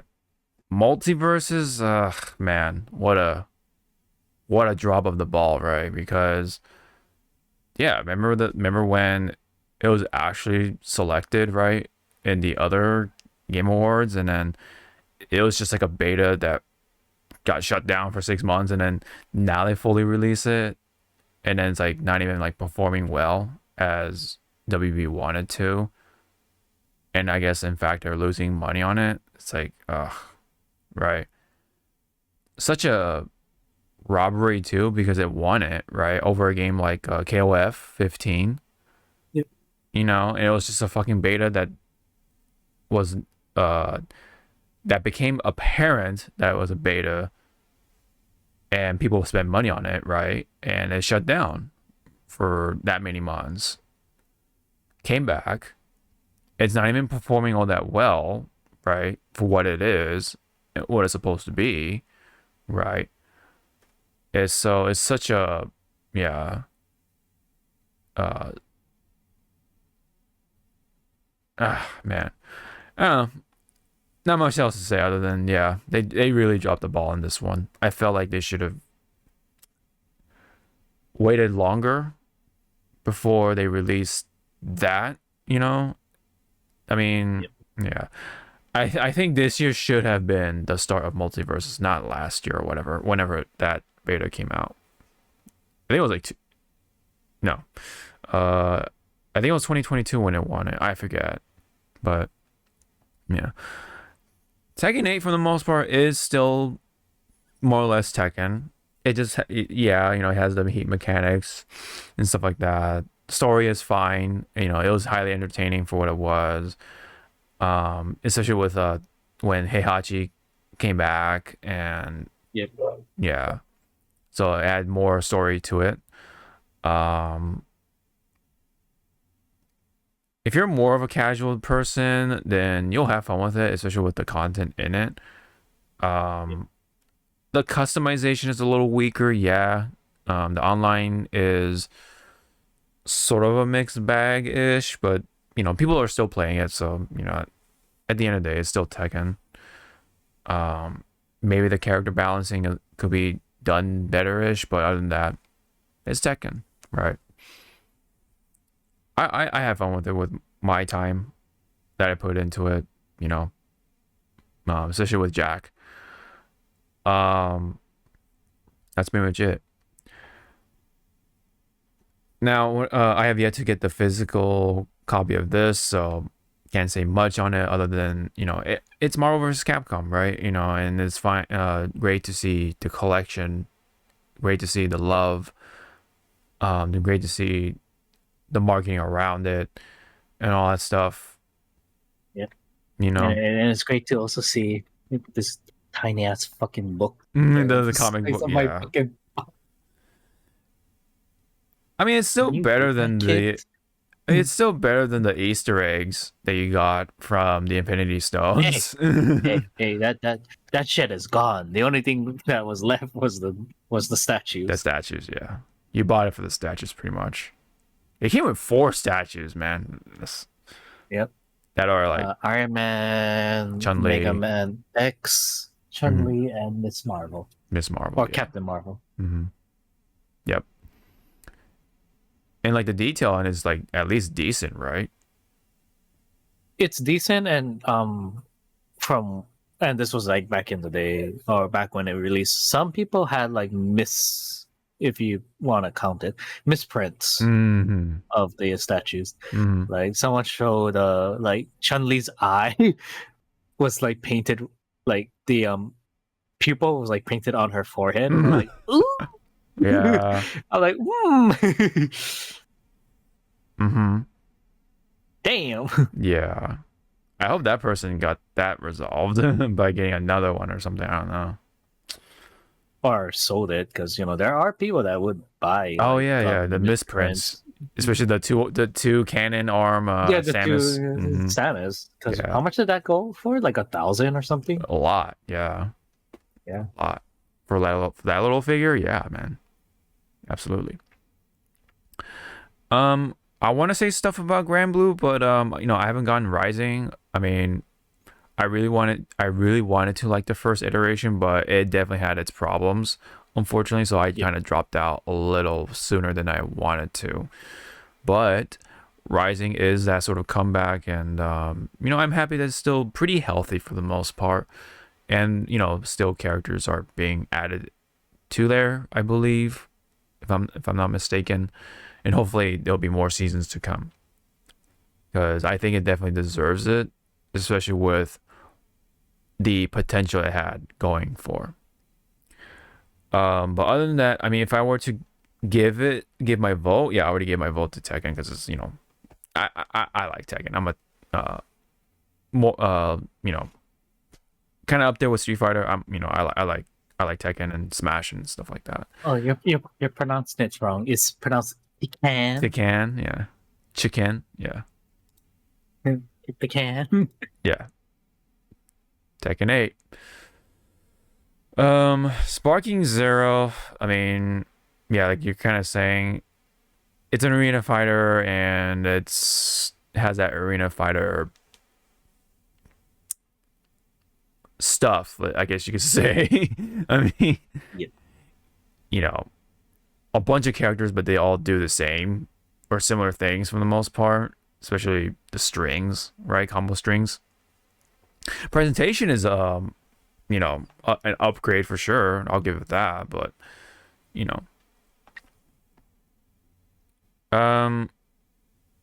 it's like one of those, like a big lake, but it's pretty shallow, right? Pretty to look at, but once you dive into it and break down the meta, it's fucking just Yajirobe and all the weird characters, right? Because Yajirobe apparently has like a senzu bean thing built into him, so he can heal. So there are people who try to push this to be like, oh, this should be at evil, but then they found out and looked into the meta, and they're just like, yeah, this no. So,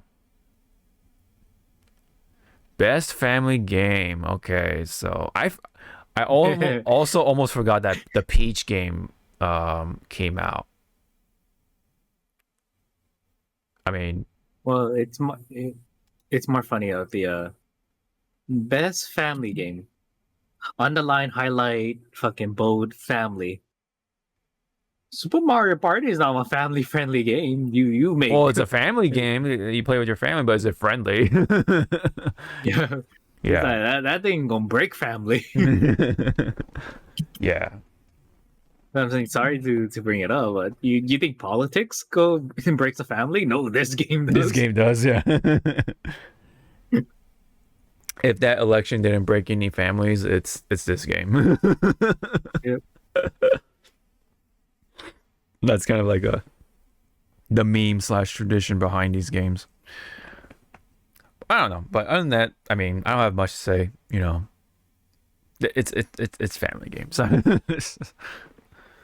um, did you ever like see people play this game? I have no idea how this game like turned out for the Peach Peachy? game. No. Yeah. Yeah. Nobody else like ever clipped the games. No like no comments, no like, oh my god, this part of the game is so cool or whatever. Like nothing. No fan art. So yeah. Sim slash strategy game. Okay. I mean, any comments on this one? My dead ass is for Age of Mythology. Mm-hmm. Did you play Retold or no? Yep. I Oh, have it. oh, you I have it. bought Okay, okay.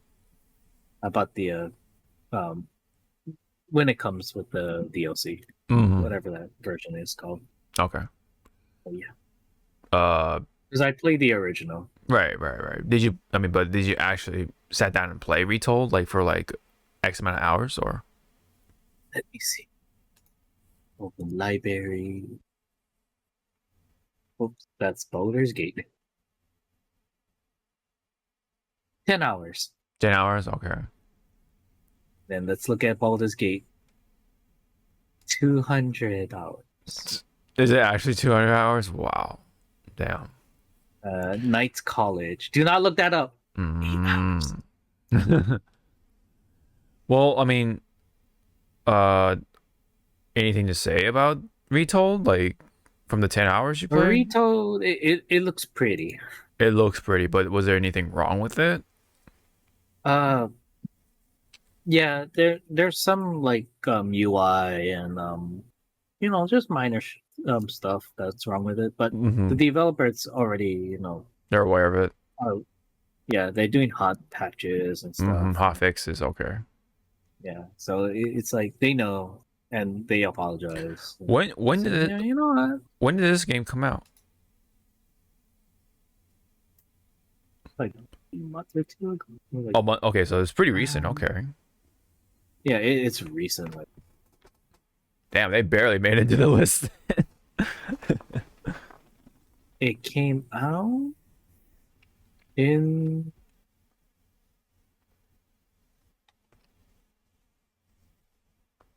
kind of like the first week of September 4th. Recent. Okay. That's not super that long ago. Okay, gotcha. But it looks like this time around, yeah, they have actual like a good selection of sim slash strategy games. It seems like, yeah. So that's pretty much all I gotta say because I've played none of those games. All right, sports slash racing. I don't think we have much to say. So I think we're good on that. Multiplayer, kind of funny. Tekken 8 is on here, and then Mario Party, Helldivers 2, Black Ops 6, and Space Marine 2. Did you play Helldivers 2 with friends, or did you solo it, or with friends. Oh, with friends? Okay. I played with friends and Okay. let's just say we RP the fuck out of that game. Nice. That's pretty cool. I've heard good things about Jamboree, so I mean, obviously I don't haven't played it with like uh any of the boys or anything like that. So but you can't play online. That's the nice thing about it. So yeah, there's that. But definitely not the same. Tekken 8. I think the netcode was okay or fine. When I played it, but I can't comment much when it comes to the matchmaking, so to say. I think early on there were a lot of people just you're like thrown against with the lower level players a lot, so maybe that part was a little wonky. I don't know how it. Yeah, like I heard like people are like thrown, like you were high level, but you were like thrown to like newcomers, and it's like shit. Hmm. I'm bullying this person. Yeah, yeah. Like you kind of tell like when you first like hit them, and then they like the way they move after is like oh. You're right. You can kind of tell by the I am so movement. I'm like, sorry. oh. Like I'm not great with my movement either exactly, but you can tell like if you played enough Tekken games that the way they go about after getting knocked down first, it's like yeah. But I don't know. It's hard to say for me of who would take the win, I guess you could say. I don't want Black Ops 6 to win it because they definitely have this issues, you know. Right. Like I've been saying. Oh man, this is the best adaptation. I All right. uh, Have at it. Arcade.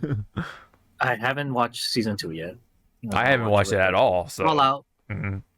Fallout. I think it did well. Very respectable in comparison. Yeah.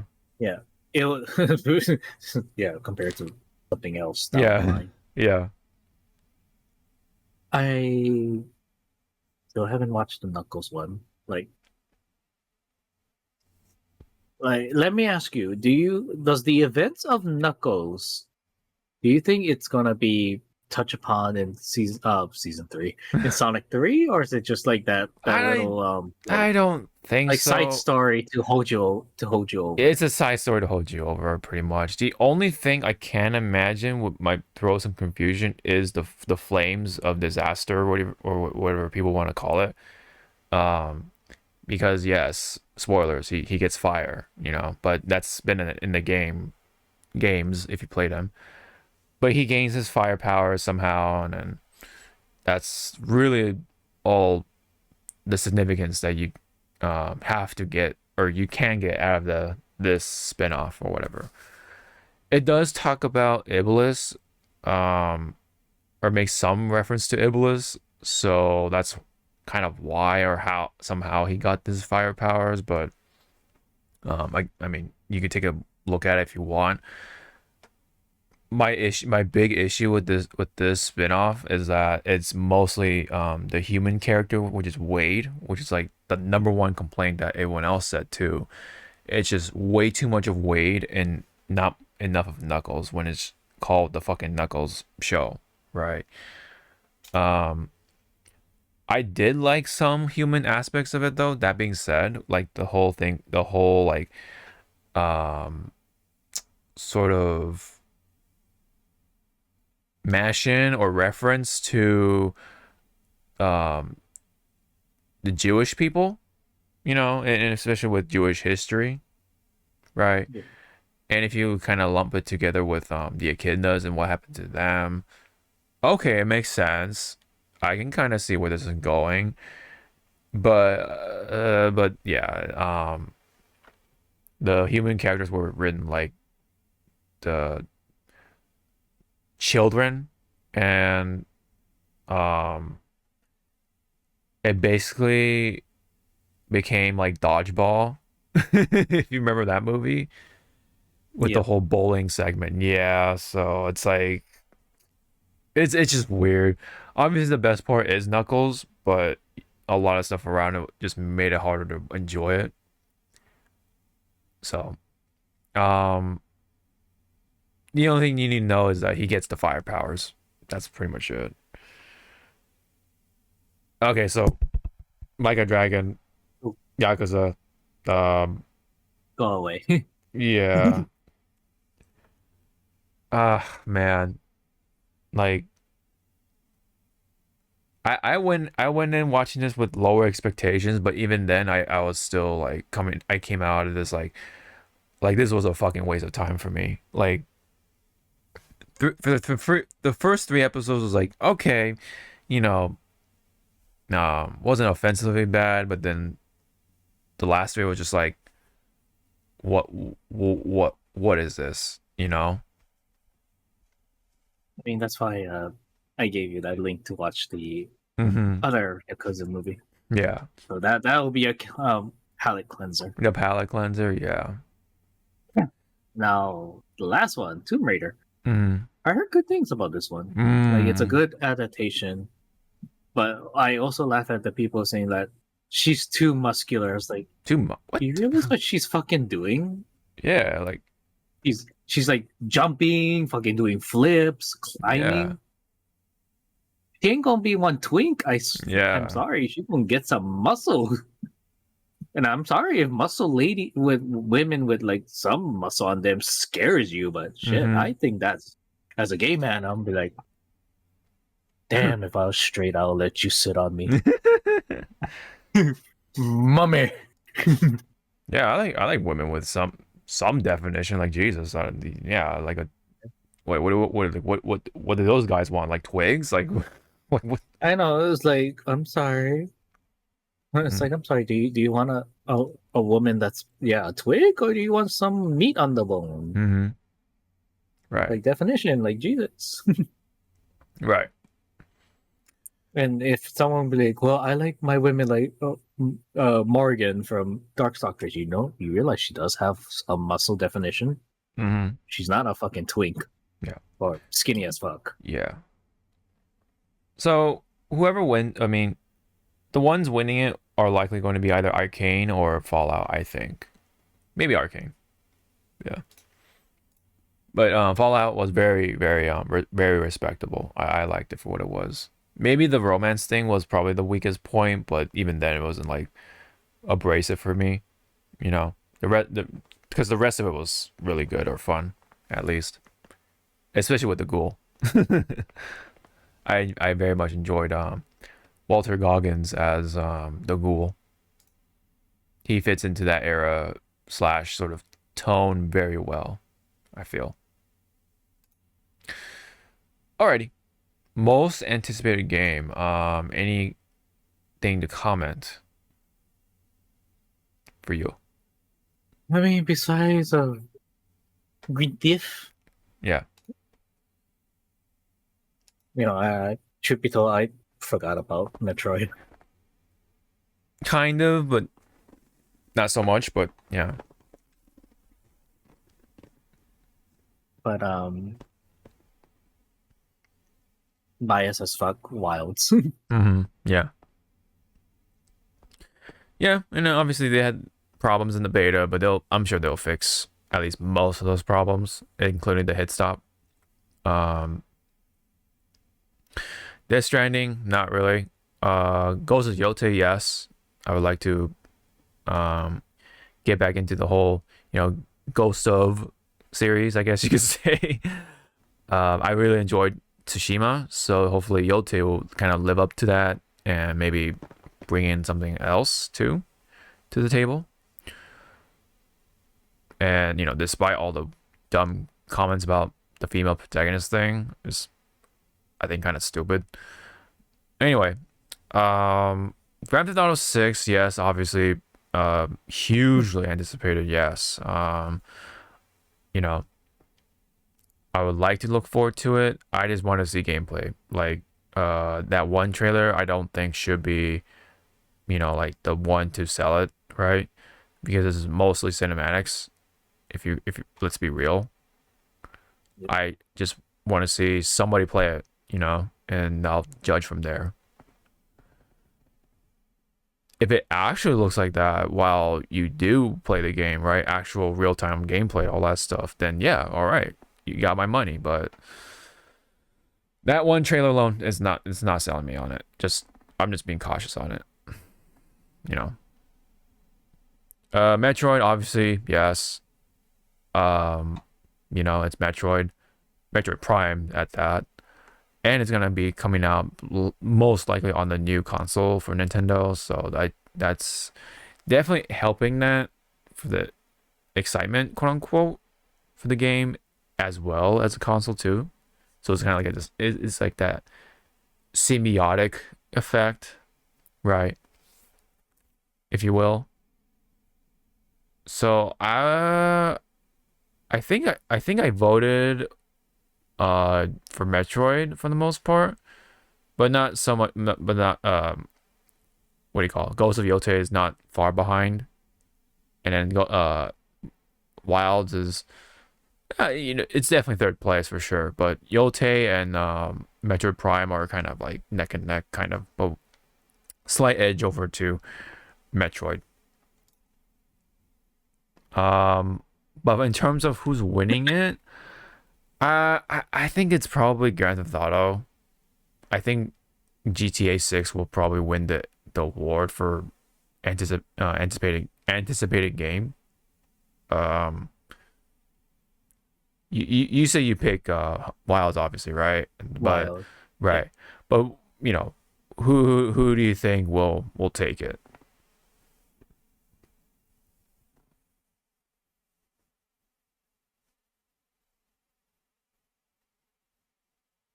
Even though I want Monster Hunter to win, it's probably the Grand Theft. Mm-hmm. The Grand Theft. Yeah. Okay, I think from here on out is stuff that we're not super interested in as much. Yeah, I think. Oh yeah. Oh yeah. We picked the right time. With the exception, I just wanted to mention this. Yeah, when it comes to content creator of the year, fucking of all people, is Pecora. The VTuber, man. So you know who's gonna win that. Yep. Absolutely, right? And it's funny because I don't think even Pecora herself knows what the fuck's going on. Really? Like, she doesn't even know like what exactly the award is for.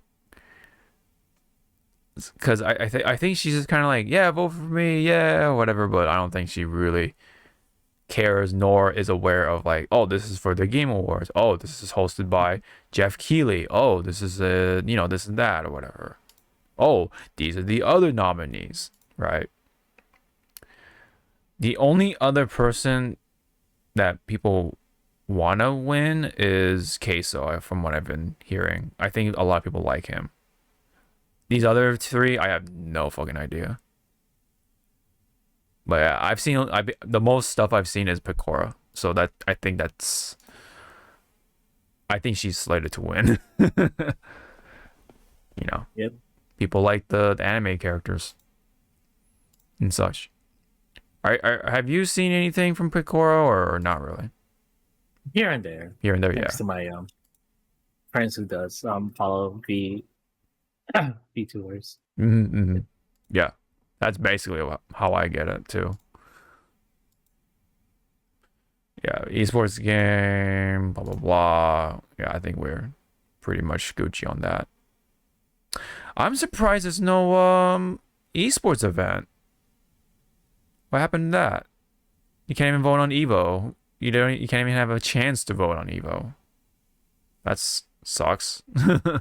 Anyway, I think oh yeah, the player's voice will be like later on. But yeah.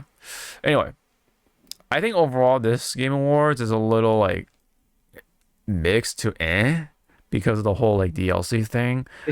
It's like either mixed to or kind of like almost one-sided. Yeah. Especially Like, these two, it's like it's the same exact shit. It's like, what the fuck? It's not even a joke. Like, what the fuck, right? So, anything else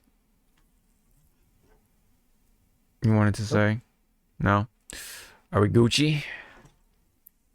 Uchi. Yeah. I hope for the sake of it for next year, they just have DLC of the year. That's pretty much how they can solve that. Because imagine, like, okay, let's go back to fighting games for a second, right? What if instead of an actual fighting game, they just have a DLC character to take the slot? That'd be so fucking weird, you know? Most anticipated DLC character or something like that. Yeah. No, yeah, but like here, like imagine like oh, I don't know. Instead of multiverses, it'd be like oh, Lucy from Cyberpunk Edge Runners for Guilty Gear Strive, right? Like that'd be such a weird like thing, you know? Because one, yeah, the character's not even out, but you know. But they could also make a what do you call? You know how there's like most anticipated game? They could be most anticipated update or DLC. That could be a another neat little addition to the categories. I say take out esports game. I don't know. If we're gonna take out something, I say take out the esports game because I don't think anyone. Yeah. I don't think too many people care about that. Athletes and teams, okay. I think they deserve to stay because it's honoring people. Yeah. But esports game, I think I don't think people will disagree to that of it being gone. So, anyways, that's the Game Awards. We'll see who wins, and we'll see what happens. Maybe the return of the what do you call it? The Bill Clinton kid might happen. I don't know. Somebody else or something. Yeah, return of the Bill Clinton kid, or fuck the Oscars. Fuck the Oscars guy. Epic Flute Man or guy. But yeah, you know the reveals will be something to look forward to, especially, and hopefully it'll be cool ones. But probably like most of them will be like mobile games or some shit because you know they pay out the butt. The only exception, of course, would be the Hoyo stuff. So obviously Star Rail, Genshin, and or Zenless will be great. Personal bias, but anyway. All right, let's try to speed through this stuff. Yep. Okay. Oh yeah, games news. Let's go ahead and pop this. Oop, come on. Yeah, this is why I kind of want the iPad, but sometimes it doesn't work, unfortunately. All right. So, let me see. How should we do this? Okay, so Hoyo stuff. Okay. Yep. I did want to talk about this because Honkai Star Rail is now starting to drip market characters that are going to be slated for future releases, especially for a big anticipated anticipated updates, anticipated for the new zone or new place, I guess if you will, for Star Rail. So this time around it's going to be more of a Greek theme, right? So that's going to be really exciting because I do like my Greek stuff myself. Greek myths, mythology, right? So starting with Aglaia, however you want to pronounce it. She is kind of big because she is going to represent a new path or slash class, kind of. So, and it is basically called a Path of Remembrance, which was kind of hinted in the end game content, sort of. It's a little different because the Path of Remembrance there is like ice, I think, if I'm not mistaken. But here, right, in the mainstay of things, It's going to be more of a summoner themed class. So I'm guessing she's gonna summon like dolls or something from what it looks like, but we'll see. What can you comment on her design? Do you like this design? I am trying to pick apart like who are you, like, because since you said Greek mythology, who are you mostly? Yeah, who is she based off of? She's Yeah. She does have fire, so she might be oh fuck, what's that Greek god's name? No, oh fuck, my Greek gods are escaping me. Helios. She might be Helios. Oh, Helios. Yeah. But it's funny because the way she's dressed, she could be Aphrodite. Aphrodite. It might be like a mixture, right? Not so much like just one goddess or god. It's probably a mixture. But because she has the dolls, I'm gonna call them the caretakers. She probably is gonna be Aphrodite. Though, yeah, it's funny you said fire, but she is actually lightning element. So that's weird. So is this our iteration of Zeus? Right? Female Zeus? Damn. I mean, fuck it. We fucking played a fucking Fate Go. Yeah. Look at this awesome male mythology person. Here comes Fate. Boobs. It's now a woman. Yeah. It's either boobs or this character becomes a little girl or yeah. A lolly. Or it's like here's this character. It's a girl. No, it's actually a guy. It's like, what? Ta-da! It's like, oh, I see. Yeah. Yeah. So, I am Confucianist. So yeah, that's what everyone's commenting on. Basically, it's the remembrance, right? All that stuff. And then on top of that, we had the special program for Star Rail, and then they drop a big bomb, if you will. Let me just get rid of that. Well, first off, yeah, it's going to be for 2.7, right? Version 2.7 for Star Rail. So we're going to have a new story featuring this guy named Sunday. We've talked about him before with the design. On top of Fugue, who's in the background, like right there. We get additional features like a new area in the express or the train. That's like your mainstay. It's like your house, basically. You're gonna have a bar, right? And then you're gonna have your own room called the Trailblazers room. Trailblazers basically like the MC, kind of like with Wise and Bell, right? For endless comparison's sake. This is your room, and you can decorate it over time. Now, obviously, you get the new characters, Sunday right here, and light cones. That's basically your weapon. Sunday right here. You got Fugue right there. There's the light cones or cards or weapons slash. Oh fuck! I just forgot the one from Big Go. Craft essence. There you go. CEs, right? What the fuck is this thing? Oh. Yeah. Yeah. I like that they're like blue and red. It's like Pokemon, pretty much almost. Anyway, this is for phase 1, so thank God he's Sunday's first. Because no offense, I'm gonna skip him. I don't really need a follow-up support because that's who he is going to be. He is going to be really good for follow-up support, but I don't really need a follow-up support as much as he does look kind of cool. Followed by that, or simultaneously, is Jing Yuan. Is a rerun for Jing Yuan.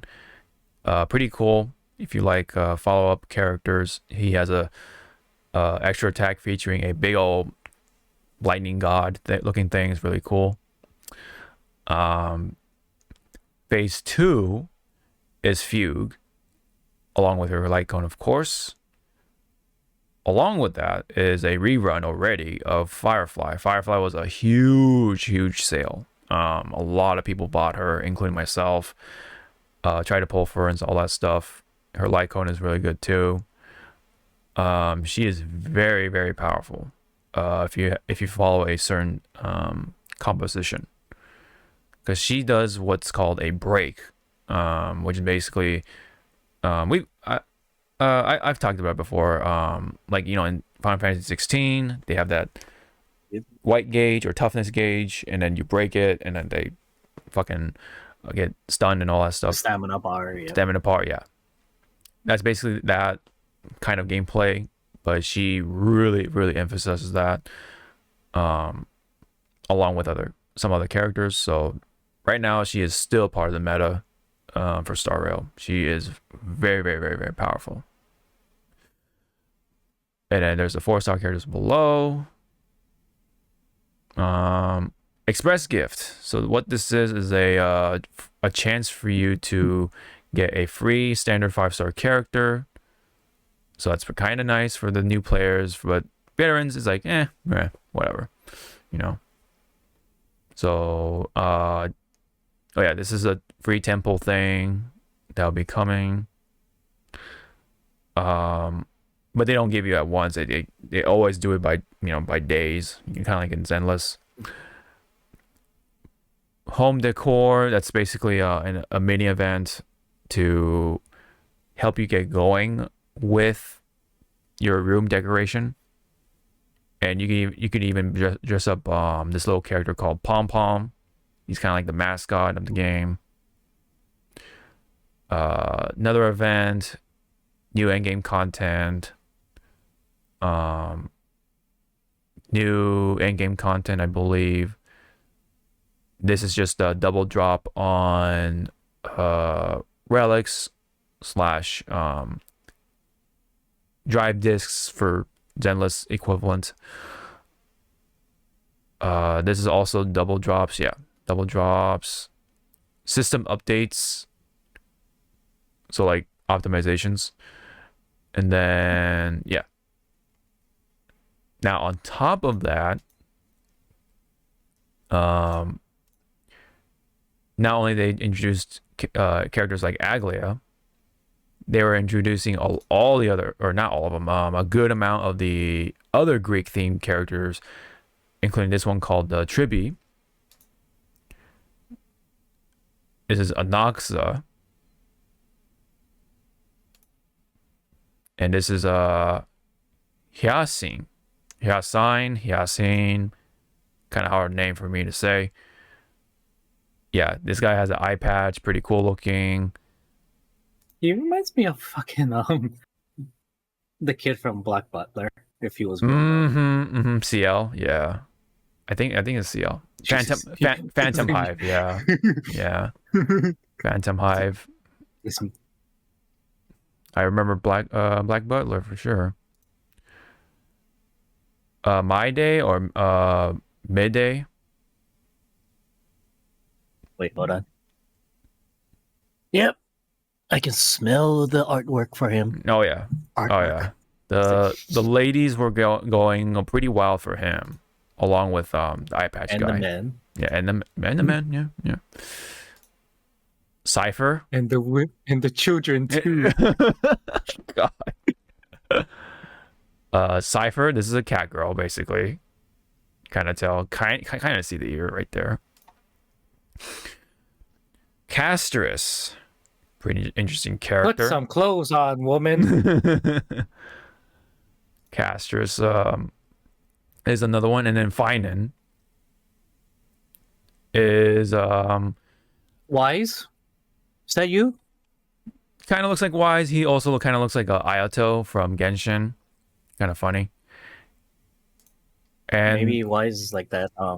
Maybe Wise and Aito are like that. What's it called? Nexus being that they always have to be there in their own universe. There's someone that looks like them. Oh, you know what? This looks so funny because he does look like he has the command seals. That's so funny. Please tell me. Okay, now I just want to hear him say people die when they're killed. Please say that. Make that a line. Yeah. So pretty interesting lineup already.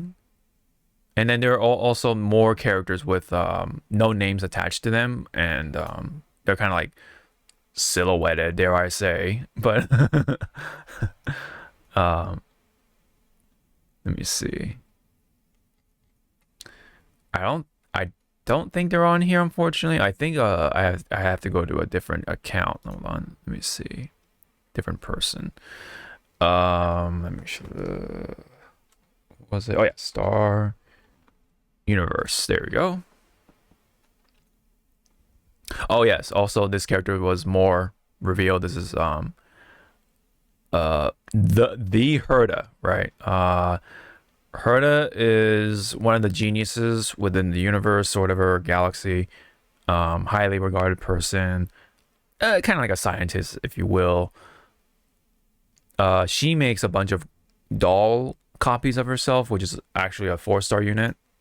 One of them, which you can kind of see here. Star Rail.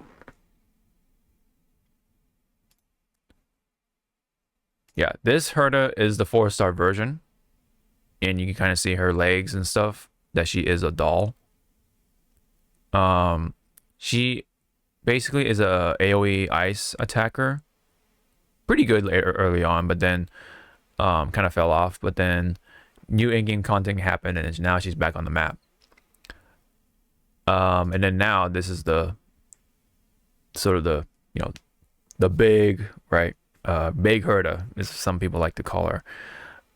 Japanese version, her name is Madam Herda, which that's the name I want to go by. So yeah. And then yeah, that's this express gift. We already talked about that. Where was it? Excuse me. Oh yeah, so this is like the compilation of the characters we talked about. There's more of Herda right there. She's dressed up like a witch. Pretty cool. She's going to be basically a 5-star version of herself, right? Ice, erudition, which means AoE. Oh god, what was it?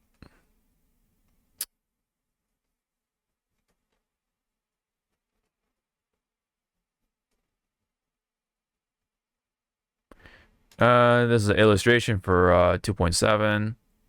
Pretty cool. Just figure in the background, sun in front. Ah, here we go. So here are the silhouettes. Speaking of silhouettes. So as you kind of can see, I think most of these are female characters, but the armored person looks like male. I want to say it's male, but I guess you never know. So yeah, you can kind female. It could be female. We don't know. Yeah, that's the thing. Or it could be all, like whatchamacall. One of them could be like that pretty boy. It was always mistaken as a girl. Could be, right. Or maybe maybe like the one on the right, the very right, could be like, I don't know, a boy or something. I don't know. For all we know. Yeah, I was gonna say the one in the green hue is what's his name from Genshin? Oh, Venti. The goddess. Yeah. The god. Yeah. Somehow Venti made it into this universe, and he's like, I don't know how I got here. I just opened the door. Right. And I was on a train. Yeah. I wanted to say the purple one was a dude, but now I actually blew up the picture. Yeah, it looks female. Judging by the shoulders. Red one's definitely female for sure. Again with the shoulders. And the hands. or hand. Yeah. Two of them have names, so I don't know which one is tied to them, but it says Hycelins and Ceridra. Very interesting. Or Ceridra, I guess, depending on how you want to pronounce that. Pretty interesting. Yeah, once again, the ratio of female to male characters is kind of obvious, but yeah. I would prefer to see equals, but yeah, it's a waifu game. And then there's references. Yes, Tribi looks like this character from Honkai Impact 3rd. But then there was one more character that wasn't talked about that was revealed right at the end. Is her. That is Alicia, I think. Yeah, Alicia. I believe she's a character that dies in Honkai Impact 3rd. I could be wrong. But she's like really popular, I think, and yeah. And that's what they're like, whoa, what the fuck? So I think it's like it could be a direct reference, or it is the same person. I don't know. So we gotta find out later on. So that is pretty much that. So that special program was pretty big because of how many characters were revealed and teased, but also that this was like the bombshell, right? Because that character looks very much like this character, and they even in fact shared the same voice actors or whatever. So it's most likely going to be directly connected to Alicia. So yeah, that's pretty much it. Who would you say, if you were to just judge off of like these images, interests you the most? What do you pronounce your name? Because I think half of it got blocked off. Oh, Castrus or Happy? Yeah, right there. Yeah. No, down. There you go. Her. I'm gonna go by color. Oh, purple. Purple, gold, and blue. Gold and blue. Oh, interesting. You like Finan? Okay. Yeah. A lot of ladies do like Finan as well. Actually, there's 3 dudes so far. Okay, that's actually not bad, considering this is supposed to be, a gacha game. So yep. Pretty interesting. I think there was also, I might be forgetting one more character, and he's also kind of like looking like another character from Honkai Impact 3rd. It was a dude with also like whitish bluish hair. Oh yeah, these 3 too. These 3 were also teased. I have no idea what's going on. Very, very mysterious.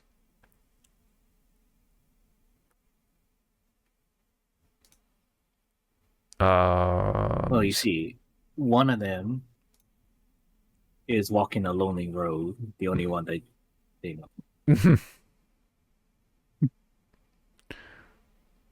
One's in dreamland, and the other one is asking someone to wake them up.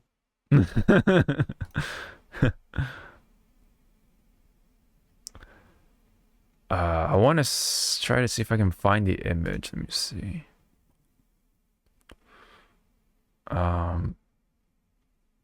Yeah, there's a lot of characters still being teased too, and this is like a separate fucking live stream or whatever, so I'm not gonna go into that too much. So there's more characters just dropped upon other characters being teased. God, where was it? Oh yeah, right here. This is another possible reference to another Honkai Impact 3rd character. Now this character definitely looks like Wise. For sure.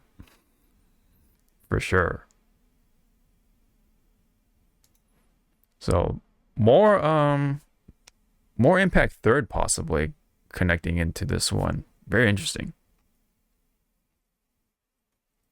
So yeah, pretty cool overall. A lot of people did like it. I have not watched the what do you call it, the trailer for Lighter. What was it called? TKO. Yeah. Have you watched it? No, I'm keeping it blind. Like I'm not gonna pay attention to it. Mm-hmm. You wanna I wanna get in be fresh. surprised. Yeah, surprise. Yeah. All right, so that's it for that. And then we had Marvel Rivals. Kind of talk about this, right? Or let me see. Is this volume 2? Oh yeah. So, this is briefly talking about the game experience optimization, new maps, and anti-cheat measures. So, So you can just play it in the background unless you wanna. Oh, So, woo! Whoa! Okay. Greetings, rivals. I'm Cyril. I'll just put it in the background. All right, go ahead. Yeah. So they're doing more polishing, optimizations, and giving feedback, getting feedback, and putting it implemented into like, okay, there are some characters, we've noticed, and then the players notice they need just that extra little boost to kind of like have a longer time to play and not just be one shotted and whatnot. Mm-hmm. So that's that part, which is good because they're actually like actively going like, yeah, we gotta fix some stuff before the game launches next month, and then right there focus on cooperation, fine tuning the combat.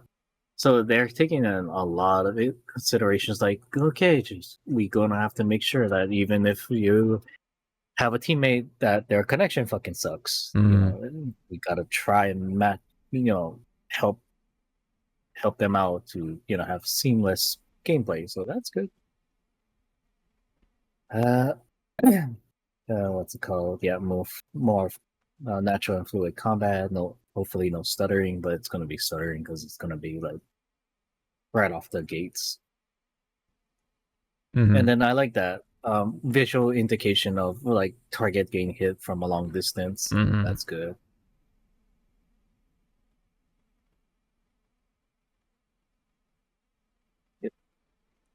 Because when you get into like battles, it's a chaotic mess. You don't know what the hell is happening. Any other highlights? Audio cues. Yeah, audio cue. Okay. The highlights was adding what is it? More maps in the near future. I think it's like more India. Yeah, things around here. They were just showing off, so you can just like speed.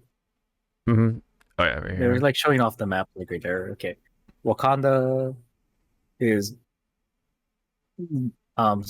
like broken into 2 different parts. So that's nice. That was nice. Yeah, damn. Fuck.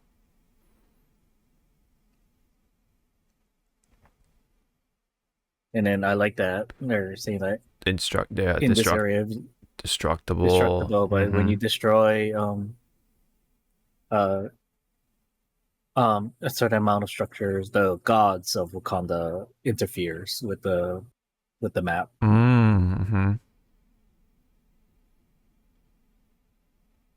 Domination mode. Also, there's the domination map, which takes place in a Hydra base. Oh. Hell's Heaven. Excuse me. Okay. Interesting. But it's the map that's after this one that piqued my interest. Here we go. Clintar. Oh. Is where Venom and his kind comes from. Oh. So, wow. So we're on their homeworld. So that means Oh wow. if this is a hint to anything, Null might be a an upcoming character. Carnage And I probably as just like well. Yeah. yeah, and I just like that map is very organic, alive. So, so as you saw, you shoot some the black goo, it makes a bridge. Bridge. You shoot Yeah. another black goo, it cuts off a path.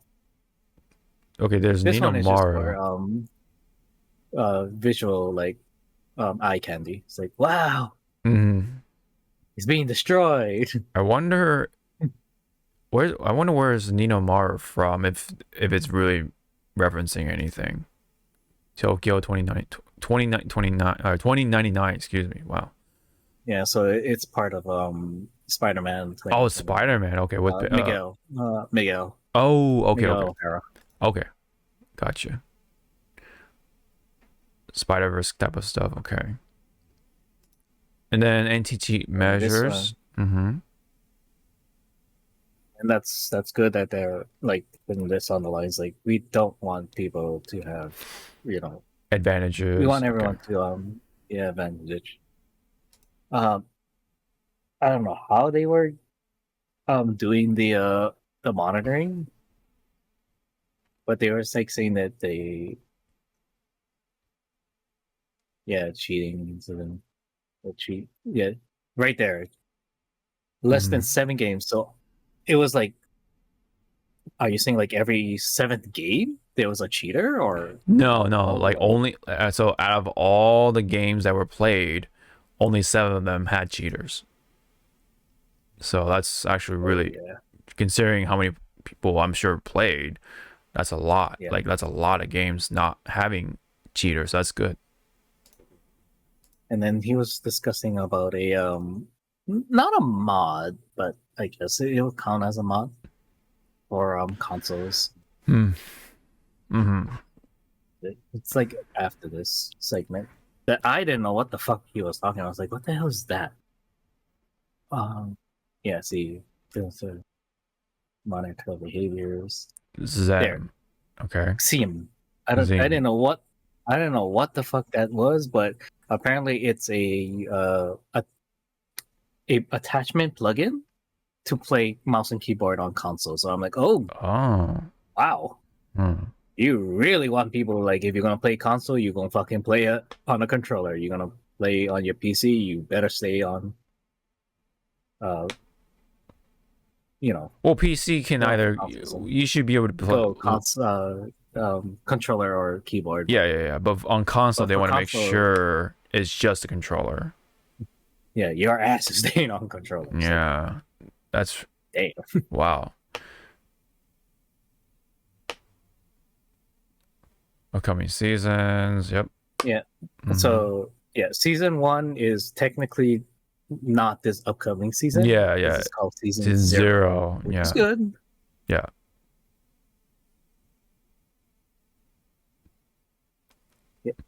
Yep. All right. Cool.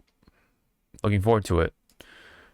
Yeah, because the game. Remember, everyone, I don't know if base game is gonna cost anything. But heroes and all future updates are gonna be free, except for like, if you want this skin, you drop money. The cosmetics stuff. Yes.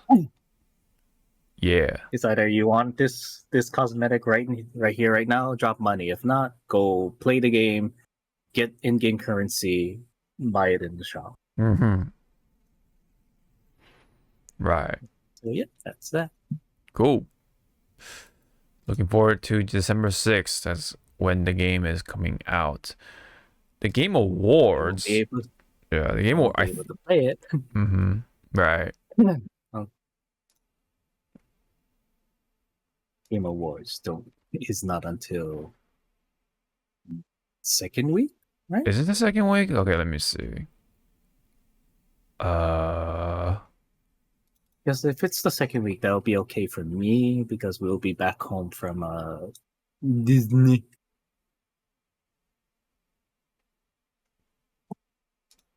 Let me see.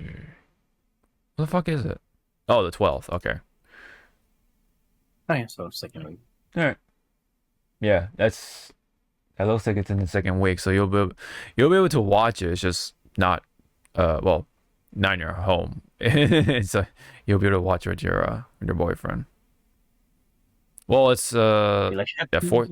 they'll be like, they'll be looking at him. Shut the fuck up. Yeah, it's Jeff Keighley's on screen. yeah, 4:30 for me, so it should be 7:30 for you, I think. What Well, is our average time that we play bump bump? Shit. yeah. So that's that. Uh, Dynasty Warriors Origin. Yeah, the So what's- demo is out right now. So you can play it on Steam or the console. Okay, okay. Hey, this is my channel. Yeah. So So what's going on here? obviously, I just ripped it. It's just a gameplay. Right. I can Right. talk of. So pretty much, they went back to basics, Nice. and it run. What blew my mind in the settings, you can pick 30 frames per second, so you can relive the PS2 era. Mm-hmm. You can hard lock it to 60, or you hard lock it to 120 frames per second. Oh wow. So I'm like, okay, so you guys are really you guys took some time. Some of this shit I'm kind of annoyed at, where you saw that red flashing going like, hey, an event is happening, and it just stops the momentum of the game. Yeah. But overall, it's fun. Like the little orange symbol above your health gauge, those are your action points. Mm-hmm.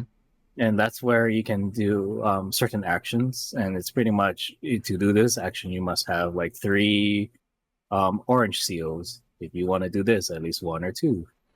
Oh, so it's like special moves, right? Or is there more to it? Okay. Well, each special moves has a what's it called? A purpose.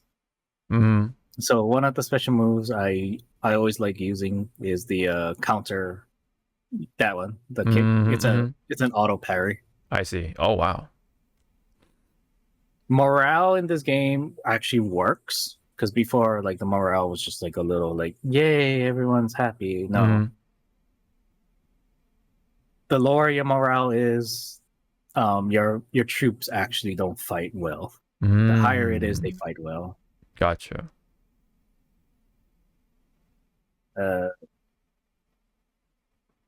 I don't know why it was only this weapon that it had the skill tree where it's like square, square, triangle or a sequence of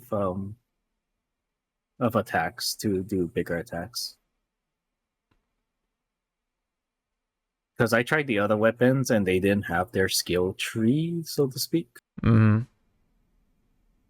What's good about this game is that you can do parry by yourself or have this auto parry skill. I'm shocked that in the console version, or there the special parry attack. The console version only goes Japanese and English, but if you do it on the Steam, you can go Japanese, English, and traditional Chinese. So I'm like, oh, that's wait, why? Weird. Okay. Yeah, I'm like, why does the Steam version have those up? Okay. And then the letters that you see over there, that's the troops. So think of it like, Area B, losing Area B is like, shit. Yeah. Go save Area B. Right. And yeah, right there, auto parry skill, the manual parry. So there's like a lot of ways to play this game. The glowing bits that you see, that's your troops. So you can summon troops to do like 3 things. Either gang up on somebody, charge in, or shoot arrows, and they each have a purpose. So the hail of arrows, pretty much, there are stamina gauges and armor gauges. The hail of arrows help like take off some of the shield gauges. The charge is pretty much, you know, go in, fucking disrupt everybody. And then the other one is like, hey, right there, the manual hit. Or the manual parry. Yeah. But overall, like the 20 frames, you can feel it. Like, wow, this is right here. So I did the I think this was the arrow. Yeah. Oh, hail of arrows. damn. Oh, wow. And so that's what they said with this game is like you can ignore your troops and not ask them for help and just go one man army, or you can use them to like turn the tide of battle. So I'm like, oh, so you're actually a fucking general. Yeah.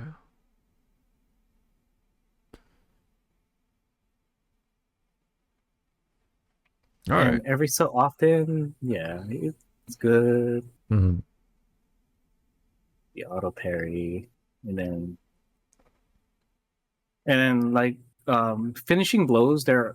It is different for each weapon, so it's not like you're not gonna see like a sand, you know, a slash as a finishing blow when you're using a pole arm. You actually see different finishing moves. They brought back something that was only in Dynasty Warriors 4 and 5, and it's the duels, and that's when you go with the main generals. So let's say, hey, this is the double muso. Yep, double muso with your friend, and you get to clear. And then this is the pursuit attack. You just do a flurry of blows, you know, make it look pretty. Ooh. But yeah, I mean it's fun. It's only a 16 gigabyte. Only a 16 gigabyte demo. Yeah. File. Yeah. That's the manual.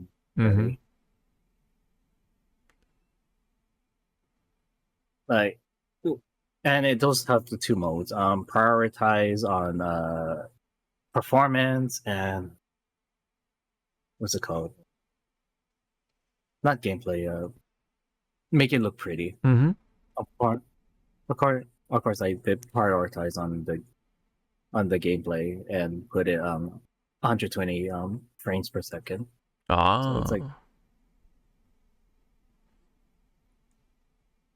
and yeah, this was ripped straight from, you know, the in console capture. I didn't have my capture card, my Elgato. Got it. I'm too lazy to fucking set it up. Yeah. And this little demo also brings you a sneak peek of a general that, you know, everyone fears. Then there's the barrage of arrows again. So yeah, they went back to the basics. They want you to do a lot of like goof shit, do a lot of aerial attacks. That's cool. And I talked to my friend about this game and I was like, this feels like this was their answer and they're sorry for whatever the fuck 9 was. 9 was atrocious. Yeah. But I'm sad because they're only stopping at the Battle of Chibi, which is like the first major fight of the Romance of the Three Kingdoms. So I'm like, why? Just go all the way.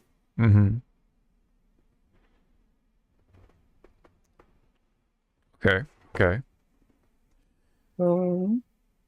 I suggest, like, if you want to try it, yeah, just alright. Here's the charge. Pretty much as it says, just fucking mows down people. And then you have a troop number, so you have to keep that like really high. To do certain actions, you need a certain amount of troops. I see. So it's a good balance to like make sure, like, hey,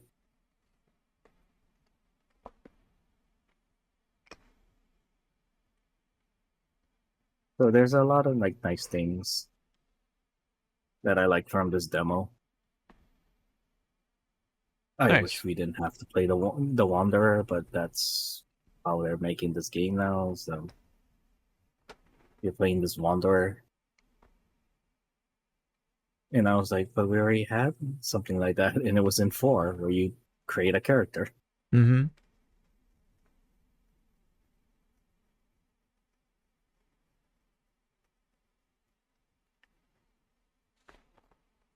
All right. Cool. And there will be like events throughout the game Okay. that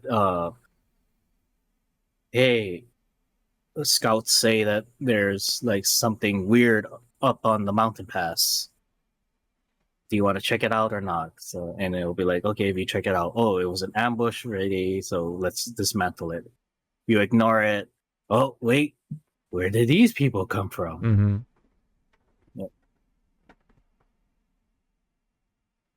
But yeah, if you're good with your parry timing, you can feel like a Chinese ninja warrior. Yeah. Yeah. All right. Two warriors in a nutshell. Mm. It's a good turn off your brain. Yeah. It's a pretty good Dynasty Wars game so far. Yes. Yep. Yeah. Just waiting for the full game. Mm-hmm. Cool. All right. We got Yep. 4 more things to go through, so let's just go ahead and try to speed through all this stuff. Let's play this one. All right. So visual entertainment stuff. Venom, despite having some bad reviews and mixed reactions and stuff like that, actually made 430 million globally, and the budget was 120 million. So that's pretty good for what it is. Yep. Yeah. And just briefly, did you enjoy the movie? I mean, it was stupid, but Right. it's a Venom movie. I'm fucking like not asking for an Oscar worthy shit. I just want Right. to see. No, I just want to see the two lovable idiots Mm-hmm. being a married couple. Yeah. Mm-hmm. Next one. Scott Pilgrim Takes Off will not be getting a second season, as the creator confirmed, unfortunately, for the Netflix series. So what you saw is what you get, unfortunately. I haven't. Thank you. Bye bye. Yeah, I haven't seen it myself, so I can't really say how it was. But have you seen it? No. Okay. I've seen the memes and the Yeah, the clips and memes. But yeah, not so much anything else. And these were the posters for Sonic 3. Now the marketing is kind of like starting to amp up a bit. We have Sonic right here. Got Shadow, of course. And you have Dr. Robotnik / Eggman right here. Pretty cool. He's got the outfit now. The only big change, of course, is the collar. yeah. Yeah, that's the only like big difference, but everything else is, pretty spot on. So I think it's a pretty good fit for Jim Carrey playing as Dr. Eggman / Robotnik. And of course we have Gerald Robotnik, also played by Jim Carrey. So pretty cool though. Any comment on these posters?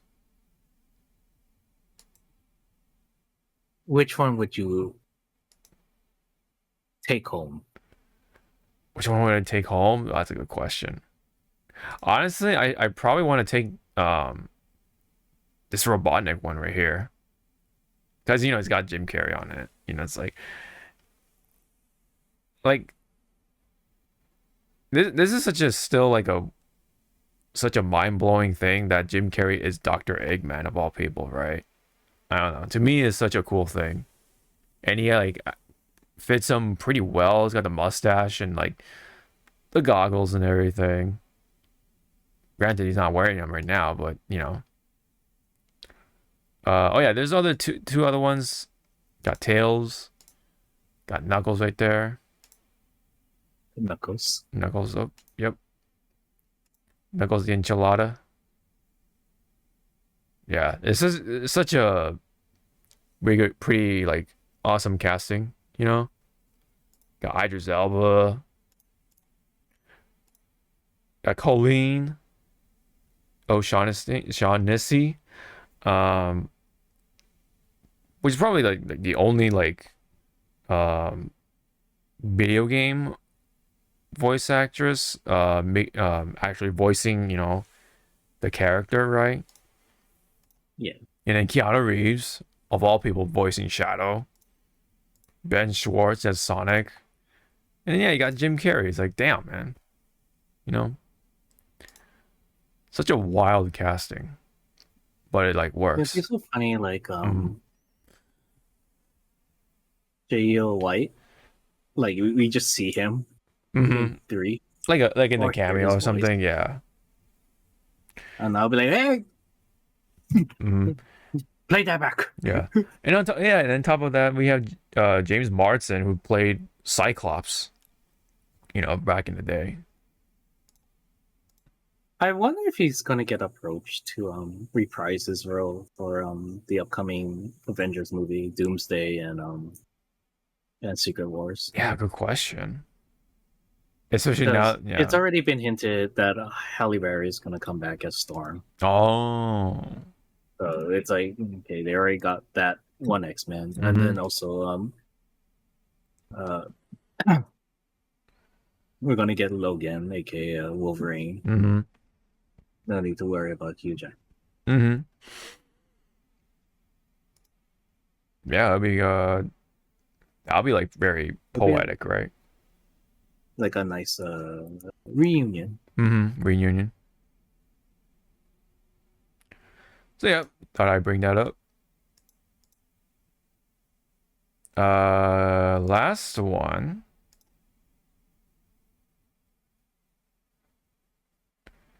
Yeah. So there is a live action How to Train Your Dragon coming out next year, June. And it is going to be directed by the original director for the animated movies. So, Oh really? Okay. yeah.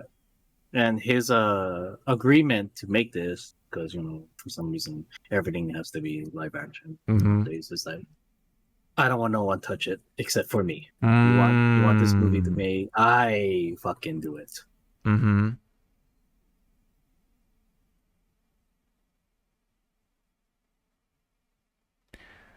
I mean, for what it is, it actually does look pretty decent with the casting and everything and how everything looks.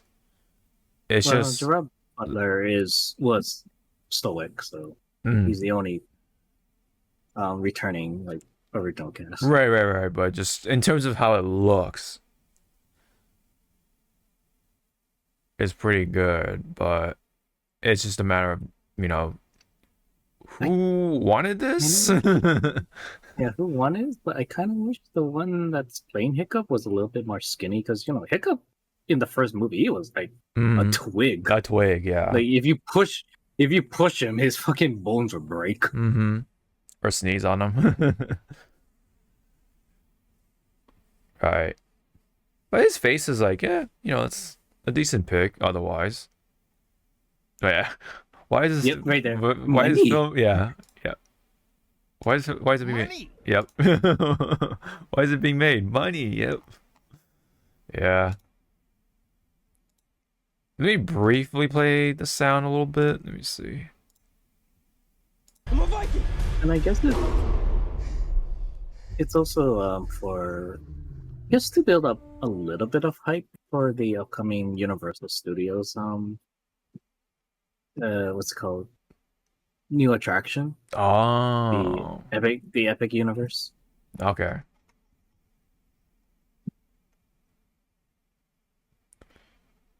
Yeah, it's like the same shit.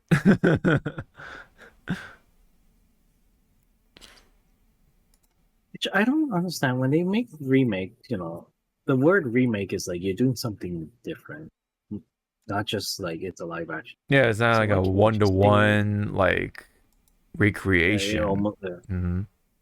probably is going to be a one-to-one.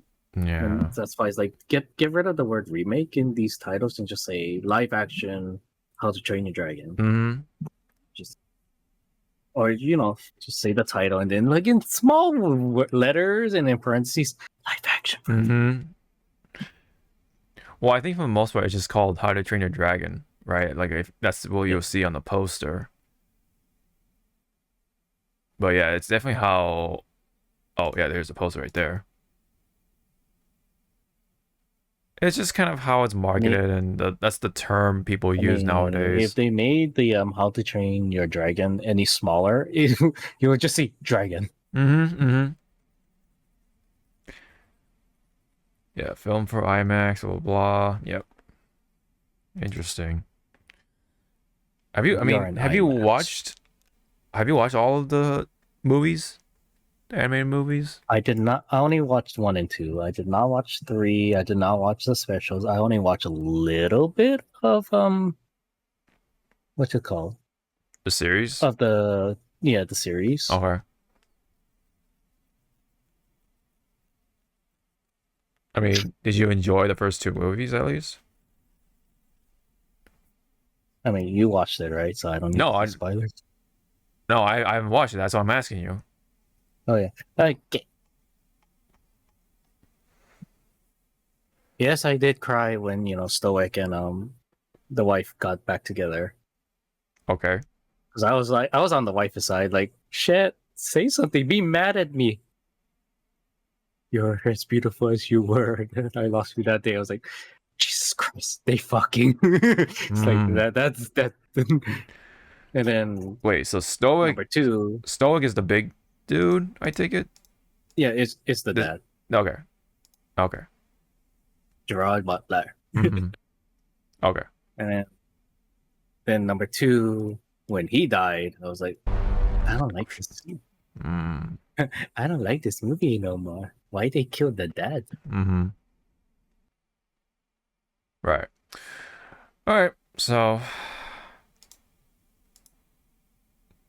that is pretty much that. Coming June 13th of next year, I'm taking it. Yeah. Let me see.